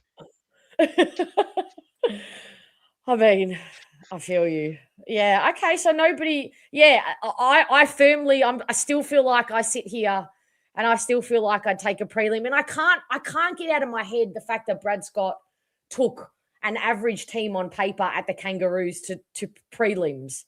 I can't. Yeah. I'm still holding on to that. Maybe I got to let it go. Maybe I got to get over that. But that is It what was I 10 hold on to hope. It's 10 years ago though. The game's I entirely know. different. I know. That's I what, know. like, someone after the game, I was talking to some supporters after the Carlton game, and one of them was like, "We want Adam Simpson. He took West Coast to a grand final." My brother's fucking 8 years ago. 8 years ago, I was 12 years old. Like, Yeah. Okay. it's not the same. It's not the, you don't want that. You bro, the best thing for you guys, stick with Brad Scott. As a like outside supporter, stick with him. There's no one else out there right now. But we tried to get rid of Voss last year too. You know, we had a 6-hour board meeting and Voss was there sitting in the boardrooms, and they try to play it off like, oh no, we were just talking. Bro, you made phone calls. You called other coaches. Yeah. You saw who was available. No one was available. So if you think about it, we don't like. So Graham Wright, our CEO, he was the CEO of Collingwood in 2022 when they signed Craig McRae. Michael Yep. Voss also auditioned for the Collingwood role, like head coach role, and he turned down Michael Voss.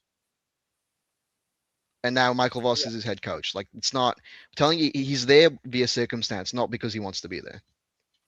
And Wow. I'm guessing it's the same with you guys. So Someone, Noel actually says this is, and when you got this guy, I was highly jealous, big time jealous. yes, so he's there I as a leadership and loved culture Travis coach. Spoke. I love he's Travis sick. Spoke. He's sick. What's his On role? paper, he's a leadership and culture coach. Okay, like a development coach. Yes. No, not Okay. even a development coach. We call our development coaches. He is a leadership and culture coach. He's there to fix the culture. Full That's how time. bad our culture is. Yep. Okay. That's how bad our leaders are. That kind of sounds like a made up role. I'm not going to lie. I don't know. But everything sounds like a made up role. Like, we've got a conditioning coach. I'm not sure what he does at the club. We have soft tissue injuries every 3 weeks. Like, Herbertron. I mean, how are you, big legend? I know holy Atush is shit, a is big this fan. the Herbertron? Is this the Herbertron? No fucking way. Cause I love you. Cause I fucking love you. As a Carlton supporter, I love you. I know. Look who dropped in. I mean, this doesn't sound like Herbertron, the actual Herbertron. I think you're a little bit more. I don't think you're usually this optimistic and glass half full. So maybe you're a Herbertron 2.0. Can you just give me some sign of life if you are the Herbertron? Because you are the GOAT, right? Yeah, 100%. 100%. Hey, he is right, by the way. Sharp looked really good. Really, really good. I mean, no one can take that away from me. And tomorrow, when I watch the replay of his first goal 56,000 times, that will make this all better. That will make this all better. In fact, I may watch it before bed just to plant some happiness into my subconscious tonight. No one can take that away from me. No. What's Jacob saying? Crazy that these coaches are premiership champions at the Lions. Why haven't Boston Scott brought that winning mentality to Essendon and Carlton? You know why? Shit. You know why? I've agreed, and shout out Jacob Cover. I fuck with him heavy. He's a good friend of mine. Michael Voss was too good of a player. That's good friends in the young people talk. Yeah. So Michael Voss was too good of a player. It's the same thing in soccer. I'm not sure if we watch soccer in this chat. All the great players are terrible coaches. All like the really elite players aren't good coaches. And I have a theory. It's because Michael Voss is coaching us like we're going to win the contest. I'm going to be hard, right? That works for Cripps because Cripps is a monster. Doesn't work for Walsh. Doesn't work for Jagger. And when it doesn't work for them, I feel like Voss is like, you guys are fucking shit. Like, if I was a player, I would have just gotten the ball. Why aren't you just getting the ball? Like, you know what I mean? Like, he just doesn't understand how people can be bad. Yeah. So, a big reason why we were so inconsistent over the entire tenure of Voss, if you look at it, 2022, we were 8-2 in the first half of the year, missed out on finals. 2023, we were like 5-9, halfway through the year, and then we went on that massive run. 2024, we were second on the ladder after round 14, and then we just barely made finals. And then last year, we were consistently shit. That was our first consistent year. He relies on talent. And I've said this before, and I didn't want to turn this into a Carlton fan cam. I wanted to keep it Essendon based, but like, we had a really good list, but we had Kerno kicking 80 goals a year, Cripps winning Brownlows, Walsh winning finals MVPs, Wiedering being in the AA. Everyone was on form. You really underachieved with your list there, but I think the issue with that list was that you had 5 very high end players, but it was the next wave. The next crop outside of your gun players that were just not up to it. I think the discrepancy but in the top end talent and the low end talent just never got closed. The gap never got closed. That's how I saw it anyway. So yeah, same thing. Yeah, I see it the same way. Yeah, that's what I thought. That just sounded way too positive for the Herb I know. But maybe he's done some introspection and had an epiphany or some. I would love if that's the new Herb. I just want confirmation. Pops Kelly, where's he these days? Is he back he's still back in Geelong? Assistant coaching? I'm not sure. Bro, like I've switched off of coaching. Like imagine being assistant to the coach or coach. Wow. I mean, I think maybe Essendon need a cultural coach. We do have one. It's just called something different. We're just making up titles at our clubs. Well, at least we're doing that well, right? Yeah, no. I mean, it's all PR, right? Like Carlton's a great PR club. I'm sure Essendon are a great PR club as well. So, did you see our off season? Do you see how good our off season? Do you see the PR that's happened after that? This is true. No. MBD. You make a very good point. Hey, I'll tell you what. Speaking of PR, you fucking smashed it in the off season, bro. The greatest training report I've ever seen in my life. I wish Carlton had one, but we're not allowed to go to open training. Fun fact for the Essendon supporters in here: we're only allowed to go to the open trainings we're supposed to be at. So like once every month. Do you know? I have a feeling that Carlton, that you guys started the rot for. I can't give too much away, but you know how your fan dropped that content at training where there was like 16,000 turnovers in a row of your guys Bucky. kicking. You know when Bucky dropped that, I reckon other clubs, including Essendon, saw that and saw what that did to Carlton and the publicity, and I reckon they like, oh, we need to put in some rules. So thank you for that. Really? Yeah. Wow. There you go. Hey, we're just trendsetters. We're the biggest club in the league. We do something everyone follows. You're going to start banning club legends at functions next as well? Oh, yeah. I mean, we'll wait and see. I haven't seen any club legends come out, but I reckon that some of them are on the bring back herd train, and I personally don't like that, but I don't know. Who are you banning next? Mark Murphy? Didn't he say something mean? Yeah, he was like, he was like, oh, it was a basket case of a win or something. I love Mark Murphy. If they ban Mark Murphy, I'm not gonna say what I'm gonna do on live stream. Okay. All right, Herb. I'm going to change. This is the last of that sort of thing. I'm cleaning up and moving on, going straight and choosing life. I'm looking forward to already. That's like poetry.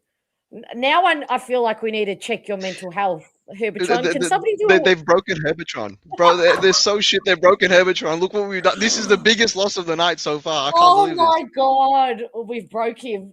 I'm going to do a welfare check on you tomorrow, my friends. This is not okay. We have broken. See, you break club legends. You can ban club legends, but we break spirits. Okay?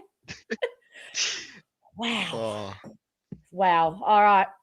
Well, we've bonded over our shared trauma and pain. You get a free week next week. We go back in and potentially revisit the pain or not. Miracles happen. They happen every day. I love you big time, my friend. Thanks for joining. Anytime. Happy to be here. Shout out you. The Essence community is so lucky to have you. Real shit. I don't know where you guys will be without Fiona, so make sure you hit the like button. Subscribe if you're not already, and send some love. Thank you. I love you. Good night. Get some sleep. Will do. See ya. Bye. All righty, let's wrap it up. Bring it home. No. Hey, how are you? We're finishing on a high. How are you Yeah, feeling? I'm just checking my connection. Where your connection's Got you been good. like the Bombers today, isn't it? I know. I reckon did I go at like a 50% strike rate in the end, chat? People No, I who are think you're still a bit here? better than that. Okay, good. Well, Do you feel better? I went to the game with anticipation, I guess. Wasn't expecting a win, but I thought maybe it would be a show. And that first quarter and a bit was pretty good. But I'm not advocating sacking coaches or getting too over the top. It was the first round. They had a game under their belt. It's a typical AFL ripping us off as usual. You know, what if you're going to have round 1, round 0, those teams play each other the opposite way around in the opening round. Makes it fair for everybody. No, of course not. Or you know what? I have a better idea. Scrap the fucking opening round. Yeah. Oh, the games are too long, but let's make the season fucking longer. We'll have an extra round, and we'll have a game where everybody has to play an interstate match as well, pre-season. So yeah. But did you notice how long the quarters are going now? Because they're scoring more goals. Oh my God, the first quarter went on forever. Well, it felt like that anyway. And that's due to less boundary throw-ins because the ball goes out of bounds. And that stops the clock. Now the game's just moving more, and so you're scoring more. Yep. Now, I looked at a couple of things. I think you made a mention of it as well. If we could keep Watson down to, say, 3 goals and Ginnivan down to 3 goals, we're a pretty good chance of winning. And we pretty much did that. It was a big blokes that beat us. Cho. Didn't he finish with 5, Watson? Yeah, in the year, but he got some junk time goals towards the end. Yeah. Last or 4. quarter. 4. Yep. Yeah. But last quarter. But I think I said if we can keep Watson to 2, I reckon that'd be a pretty good. Yeah, but Gunston was the one who was going to beat us. Gunston and Cho were the 2 big blokes. And and McDonald, who the fuck is McDonald? Never heard of him. He's popped up with 2 goals in the early stages. So the players that we were expecting to look after, we did reasonably well with. But the problem was the other big blokes were there. Our backline was good. Now, look, I want to look at some positive things. Mackay played a great game. Great game. Yeah. Took marks, did his job, right? Can I ask a question to the chat? So people, there's a lot of you still here, and if you're giving a best on ground, now I haven't watched the replay yet, or give me a top 3. Ben Mackay is in that, surely. Sure. Yeah. Okay. But people are going to look at stats and go, "Oh, Merritt got 25 or whatever." At one stage, Merritt had 27, and our next best was Redmond. So no midfielders were in the top 5 in the up to 3/4 time. Merritt was the only one that had multiple. Redmond would be on the in your best players. Mackay would be in your best players. Now I thought young Newen did some nice things. I think he played a pretty good game in the back pocket. Our forward line were let down by terrible disposal. The amount of times we kicked to a bloke who had 3 men on him, or kicked to nobody, kicking to opposition. The amount of times we handballed. At one stage, we handballed directly. The guy standing right in front of him, Hawthorn bloke. What, you colourblind or something? You don't realise what colour the jumper was there?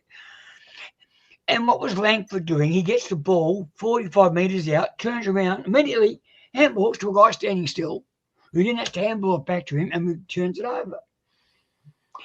45 minutes, you're 45 metres from goal, turn around, kick a bloody thing. That's what it's there for. Hawthorn didn't miss when they hit the target. Had they have kicked straighter in the 3rd quarter, it would have been a 12-goal lead. They would have had a 12-goal last quarter because they missed so many easy shots. They did. Yep. But yeah, look, there's some positive things. Look, it's the first game. we were underdone. But you were saying that in training they were working on finishing stronger. They were doing tactical manoeuvres to. Yep. Where was that? They threw the towel in midway through the last quarter. And I can understand that. You're a bunch of young guys. Why are we busting our ass? We're not going to win. Why should we bust our ass? And that was how they did it. And we've got a couple of late goals when Hawthorn decided they had enough. And we've got a couple of late goals. Your two boyfriends, Dyson Sharp was good, right? I saw the badge. But Peter Wright was terrible. Yep. And, guy's got concrete hands. Can he take a mark? Does he know how to take a mark? I know. I really need to. You were at the game too, but I need to watch the replay closely, and maybe someone in the chat can tell me who watched it from home. Yeah. It looked to me every time the ball got kicked in high towards our forwards, it was just congestion. Yeah, and there was an outnumber. The Hawthorn defense read the ball carrier, read the play, easy to read because we're so predictable going inside 50, and then would peel off their man and go and help there and double team our forwards. Happened to Langford, happened to Peter Wright. I know Peter didn't have his best game, but I don't know that we made it easy for him either. No, I mean, as I said, they kicked it to 2-on-1, 3-on-1, or kicked it that's to what I mean. space, just popped it up. I'm going to get the ball and go boom. Oh, well, that's good. Another possession on my. I can mark down on the record. We've got another 15, 20 possessions this week, coach. Perkins will get a game next week. You're all bagging the crap out of him. He'll get a game next week. Why do you say that? Because he's a lover boy. He's blood Scotch lover boy. They love him. Oh, I see what you're saying. And Pryor. He loves those two. You asked me the other week if he had any favourites. They're his favourites. Why would Wolfie didn't play? They picked Perkins because he played well against Hawthorn last year. That's the only reason. Didn't see him in the first half. Hardly spotted him. Came on and gave 6 handballs to the ankles. Kicked the goal. That got him in. He got the goal, and he'll play next week. Yeah, because that's it. They won't play Sardis. I don't know why. They won't play Sardis, but they won't play. But Perkins will get a game next week. Parrish, again, 20 possessions. He had one really decent kick in the first quarter, which set up a goal. Yep. After that, did nothing with it. That's what I thought too. There was a guy in the chat earlier yelling at me and calling me dumb, but I saw that. Rude. Yep. I mean, look, I'm adamant. You can we're all going to disagree on what players we think perform well. That's the beauty of the fan cams, is to have an opinion on it. But I was pretty disappointed in the midfield in general. How did you see Durham's game? We haven't spoken about him much on he hasn't come up, but he started well, didn't he? He kicked that great goal. He kicked 2 goals. He kicked 2 goals in the first quarter. But then he faded out. He got taken out of the game. I think he was probably tagged out of the game a bit. Taken out of the game. Really?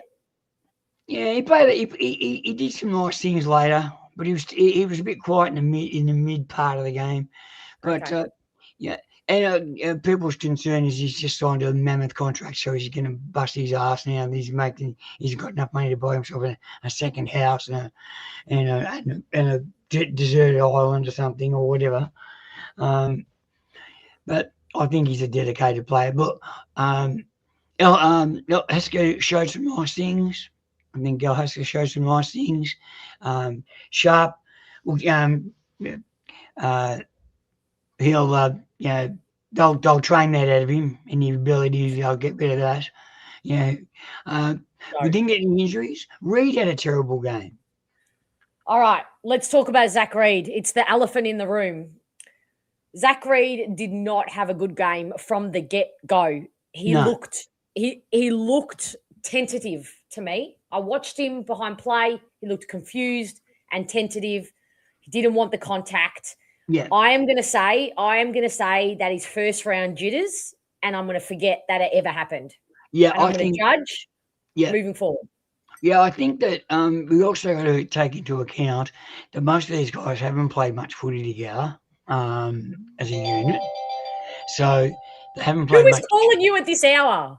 Oh, that'd be my nephew who's been waiting for me to get on here because he's been watching you for the last 20 minutes.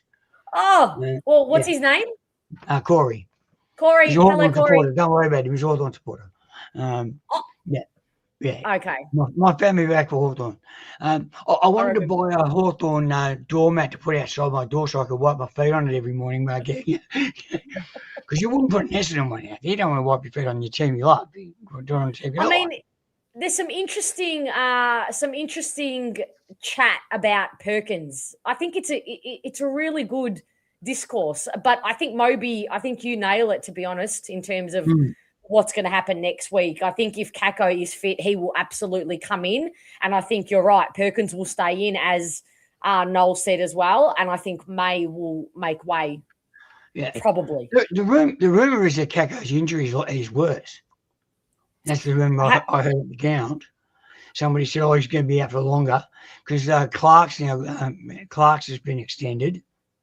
Well, Clark's was a syndesmosis. So the good news is Ridley's. I was really happy to see about Ridley's only a couple of weeks out. That is very positive. I thought I'd give him 4 weeks. I'd let him stay out for 4 weeks. I think he's going to play some VFL time in a couple of weeks. Yeah. But boy, our VFL side's going to be good this year, isn't it? We're going to have a great VFL team. We really are. Yeah, we you will. How many players can't get in the side? That you've got Jones coming back. He'll be coming back into the VFL. You've got Cox there as well. You've got Roby. Another good point on Perkins. User. Yeah, I want to say your name, but I'm not going to say all those letters and numbers. No. So Perkins is a good kick for goal and also a great kick into the forward line, but he goes missing. This is a great summation. He actually is one of the few who lowers his eyes. Noel is right. He does handball. He hospital handballs and puts teammates under pressure, but his kicking and his ability to lower the eyes is actually very good. So you make a good point. Like it. I just wonder, it seems to be mechanical though. As soon as you get the ball, got to handball it. No one thinks about looking. That's what was it Lockie who was saying it? That's pressure. Why is there such an inability to handle pressure or be composed and poised? But I think it's already in the head. I'll get the ball, got to handball it. Yeah. We've got to keep the ball moving. There's this whole thing about keeping the game flowing, keeping the ball moving. But you see the class players, I was listening to the broadcast on the radio, and it's like the TV. They can't not mention Dacos, no matter what team's playing on the radio or TV. His name comes up, and they were saying that he's out of contract, and that they should give him 15% of the salary cap to keep him there. And that's a lot of money. And how? Because people have asked, I've been asking for ages, how is Geelong able to afford all these players? This, and now of course you're going to change the rules so we can't get Buick's son. The game is very odd. But look, the way the game's played now, they seem to be flowing and moving and wanting the game to go through. We had a forward line that was tall because last week against the Hawks, a tall forward line beat them. And I reckon that's why we picked a tall forward line. But who comes in? We've got other tall players who can't get a game at the moment, who also are due, like Edwards and McMahon and Jones. There are 3 more tall blokes. They're going to get a game sooner or later. How tall are we going to be? I'd have Archer May out of the side next week, and try and bring in maybe Guelphy, who I said should have played when we spoke earlier the other day. You did. You did. But is he going to kick you 3 or 4 goals? Probably not. Kako will be a good in. First thing, some love for the bandana. No worries. You're always showing up differently. I was going to wear the red one, but I put the black one on in mourning. Jacob, can we not? If that happens, I'm cancelling myself. I'll put that on record. You can bookmark that. There will be no longer a Bomber Banter. If the AFL screw us out of this guy, in saying that, I'm actually really looking forward to getting to a lot of Calder Cattons games this year. I'm gonna make an effort, because if the AFL team are not gonna be producing many wins, possibly, then I'm gonna find my joy elsewhere. So I'll be bringing you some updates. Like I think the VFL will be good too. And the VFL, of course. Yeah, I think our VFL will be a good side to watch this year. There's going to be a lot of young talent in there as well. No. And when I say there's a chance, no, because I say that because we have to find a way. Like, we just find a way. You sell your soul. But as happened, perhaps as you're correct, the AFL would want that. That's what the AFL would want. I mean, think of the drama. They want to bolster Tasmania, so they're not a failure. True. And the drama to do that to Essendon, a big club, like, it's primed. Oh no, we can't speak that into existence. No. Change the topic, Noel. Now there was a couple of interesting points there that came up. Game plan. Are the kids smart enough? Are players smart enough for a game plan? There's an old footy joke from years ago when the coach got up and he holds the football up in front of them and says, "Guys, this is a football." And one of the players goes, "Slow down, coach, I can't keep up." That's how dumb some of them are. Yeah.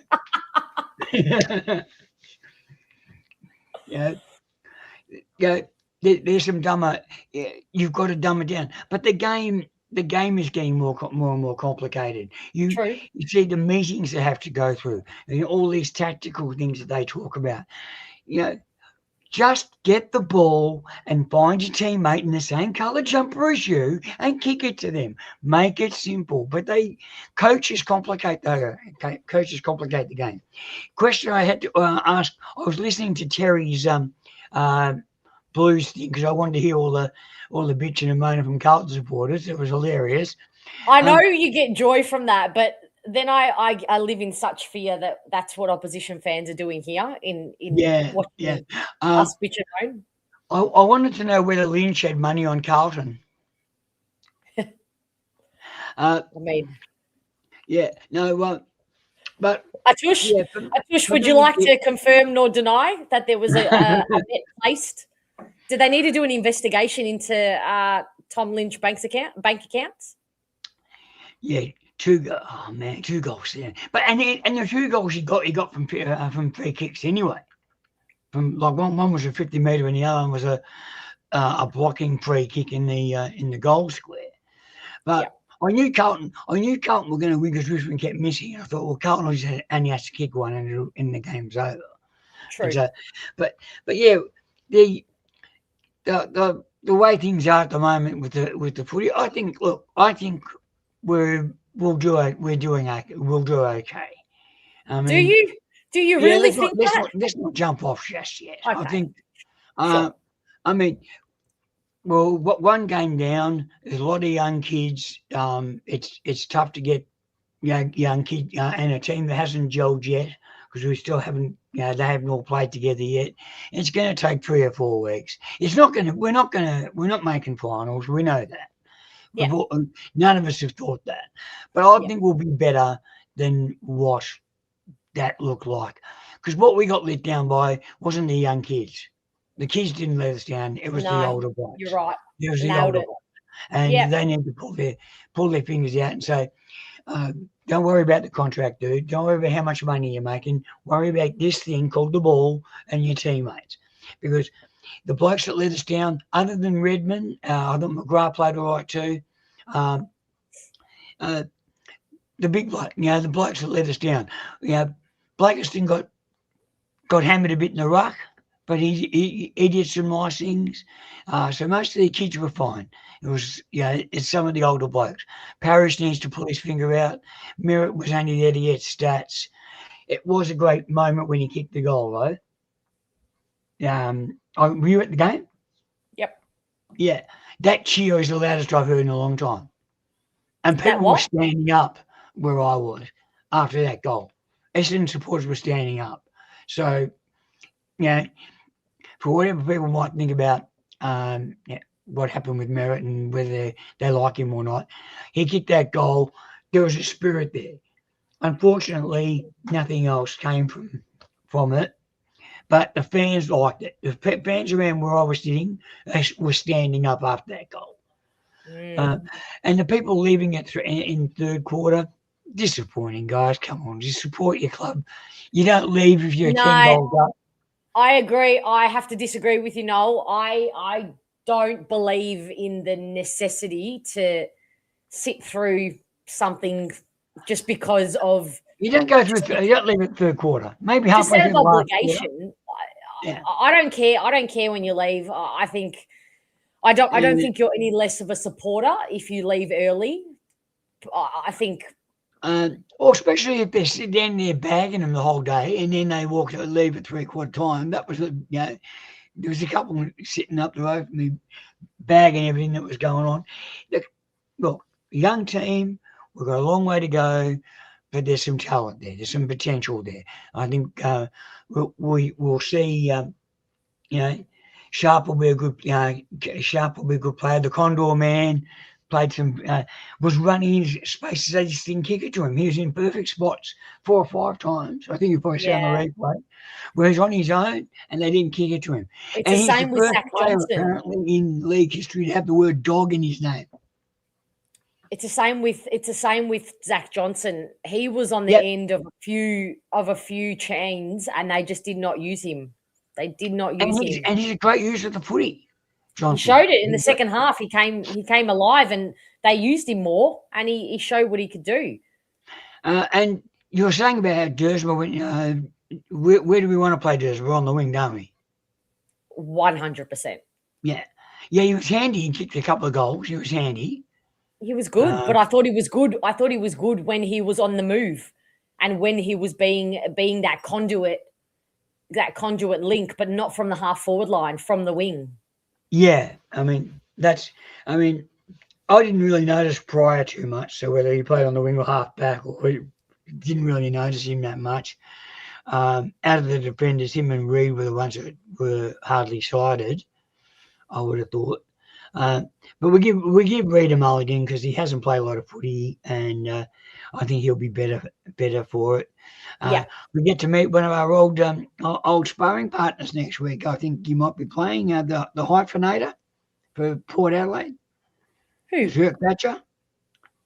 Oh my God! I've completely forgot about Zirk. Is he still? Was he getting a consistent game last year, or was he? I don't know. Fantasy football. I've never got into it, but I always wanted to have a team of hyphenated players. All right. Well, let's have a look. Let's have a look and see if he's going to be making the trip down to play Kangaroos. Because I know he was playing in the VFL or the Sandpool over there. So is he in the side this week? Because they'll probably put him in next week because he's playing against his old side. That's usually what they do, isn't it? I feel like he's probably going to be written in front of me, but because it's so late and I'm on the downhill, I can't quite read the screen. He's not selected this week.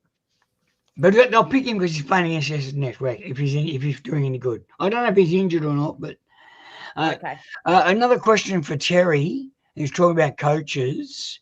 Has there ever been a decent ruckman who's been a coach? Because I can't think of any ruckman that's ever been a decent coach. Because you've got a couple at the moment. You've got the guy from Melbourne and you've got the guy at Swans.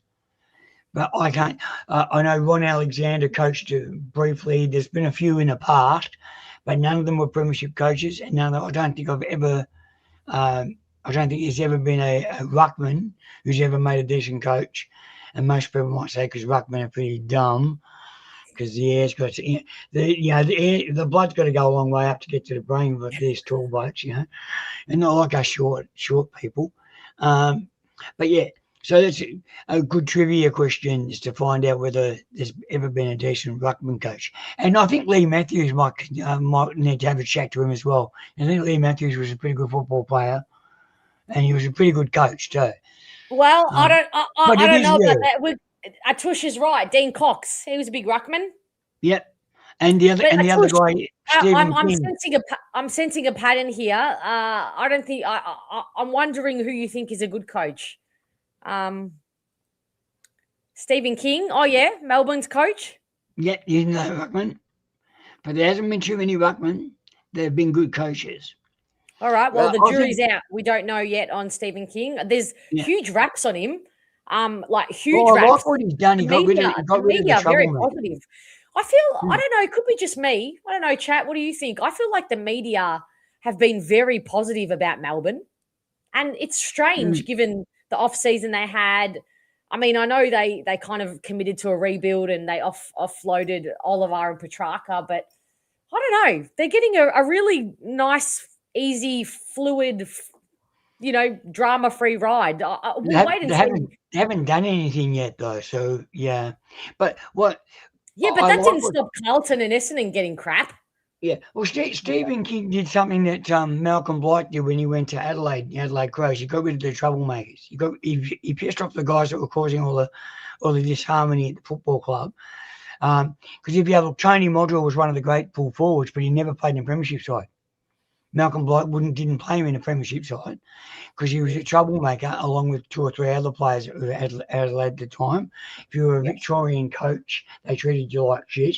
So Malcolm Blight said, no, done. Got rid of all them. They've got premierships. And I think the same thing, Stephen King's done the same. Petrarca, Oliver, May, off you go, get out of here. We don't want you here. We don't want you there. We're going to build a team around others. Now, Petrarca played well. And good on him. Oliver played reasonably well too, but very good. You're a hard taskmaster. I thought they both had exceptional games. Yeah, but they're not in the same team now. So whatever the troubles were at Melbourne, they just look refreshed. They looked like guys who had a new wind of air. The same will be with Curnow. He wanted to get out of there, get a fresh start, play somewhere else, and there's no pressure on up in the city. No one knows who you are because they're all too busy worrying about rugby. Hey, it's a good. I think Jacob, this is a good. We're completely talking about all the coaches. We completely forgot about John Longmuir.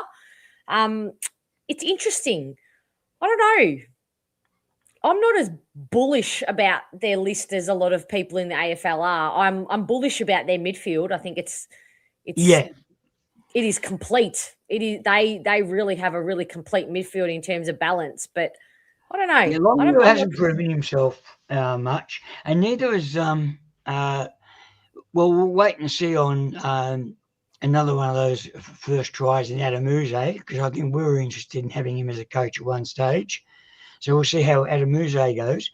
So far, so good. I think Richmond are showing. Oh no! You've lost the tush. You've lost the tush by saying that Curnow is great. Yeah, well, Curnow wanted out, didn't he? It wasn't like Carlton got rid of him. He wanted out of the place, and maybe that was going to be good for him. But it puts pressure on Mackay now for them, because Mackay has to now take the number one defender. So that makes it interesting. But I don't want to talk about Carlton. Who cares?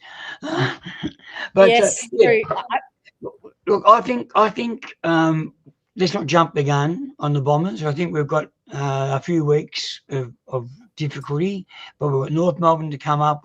We've got some possible winning games. The Footscray game is a scary one, the Western Bulldogs game. But we love playing in Adelaide. We love playing Melbourne in Adelaide. Undefeated against Melbourne so far in Adelaide. So they've never beaten us over there. So there's possibilities.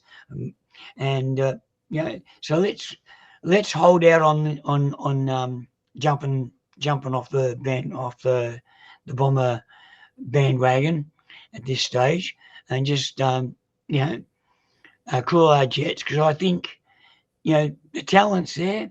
Whether we've got the coach to do that, that will be the question, and I think that's the test now.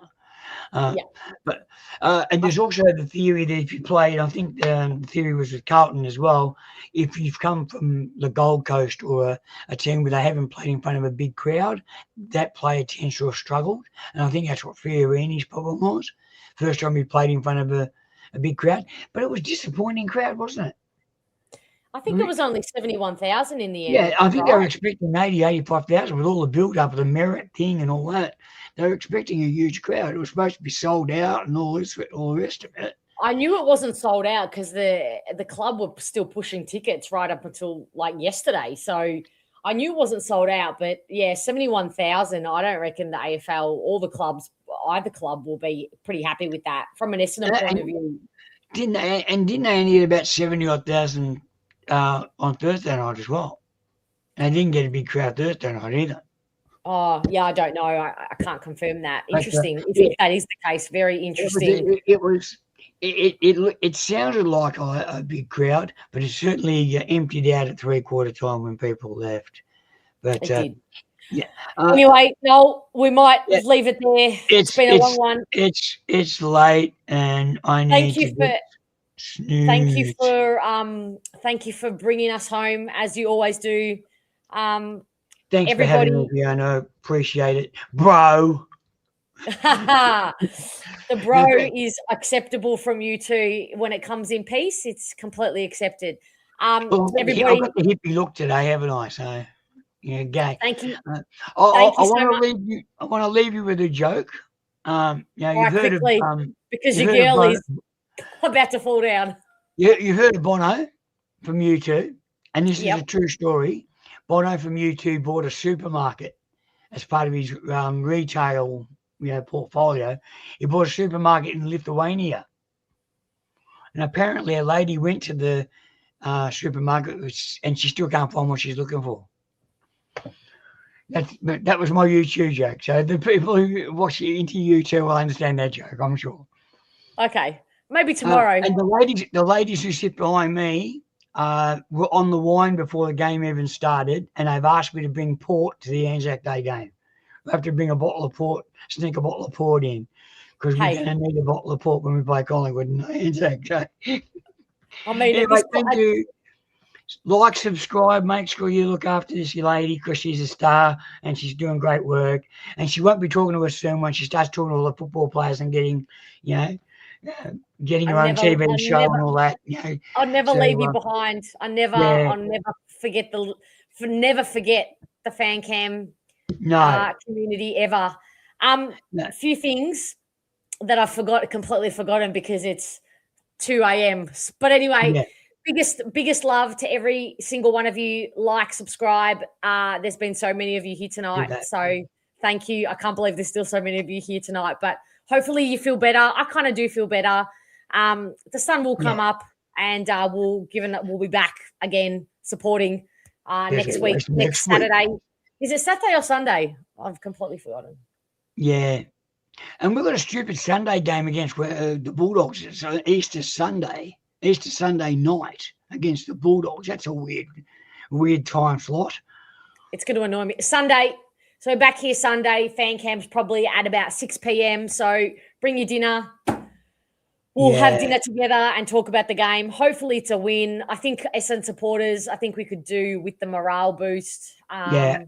Look, as I said, don't write us off yet. We're not world champions. We're not going to be the greatest in the world. But let's support these young guys, and let's hope we've got we have a reasonable year. I know what I wanted to say. Thank you to all the members who have signed up in this stream. Biggest love to all of you. Thank you, Moby. Means a lot, as always. All right. Noel and I, we might leave you there. Thank you so much. Everybody enjoy the weekend. Yeah, it's Saturday. You have the entire weekend. Enjoy. try and catch the VFL. I'll try and bring you some updates from how Roby goes in the VFL. Farrow, I assume, will be playing as well. Sardis in the practice match at Arden Street today. Is it going to be televised? No. All right. Noel, ciao. Take care. All right, everyone. Now I'm really going. Everybody have a wonderful sleep, wonderful weekend, and I'll see you Monday night for the team rating show with Pommy. Take care.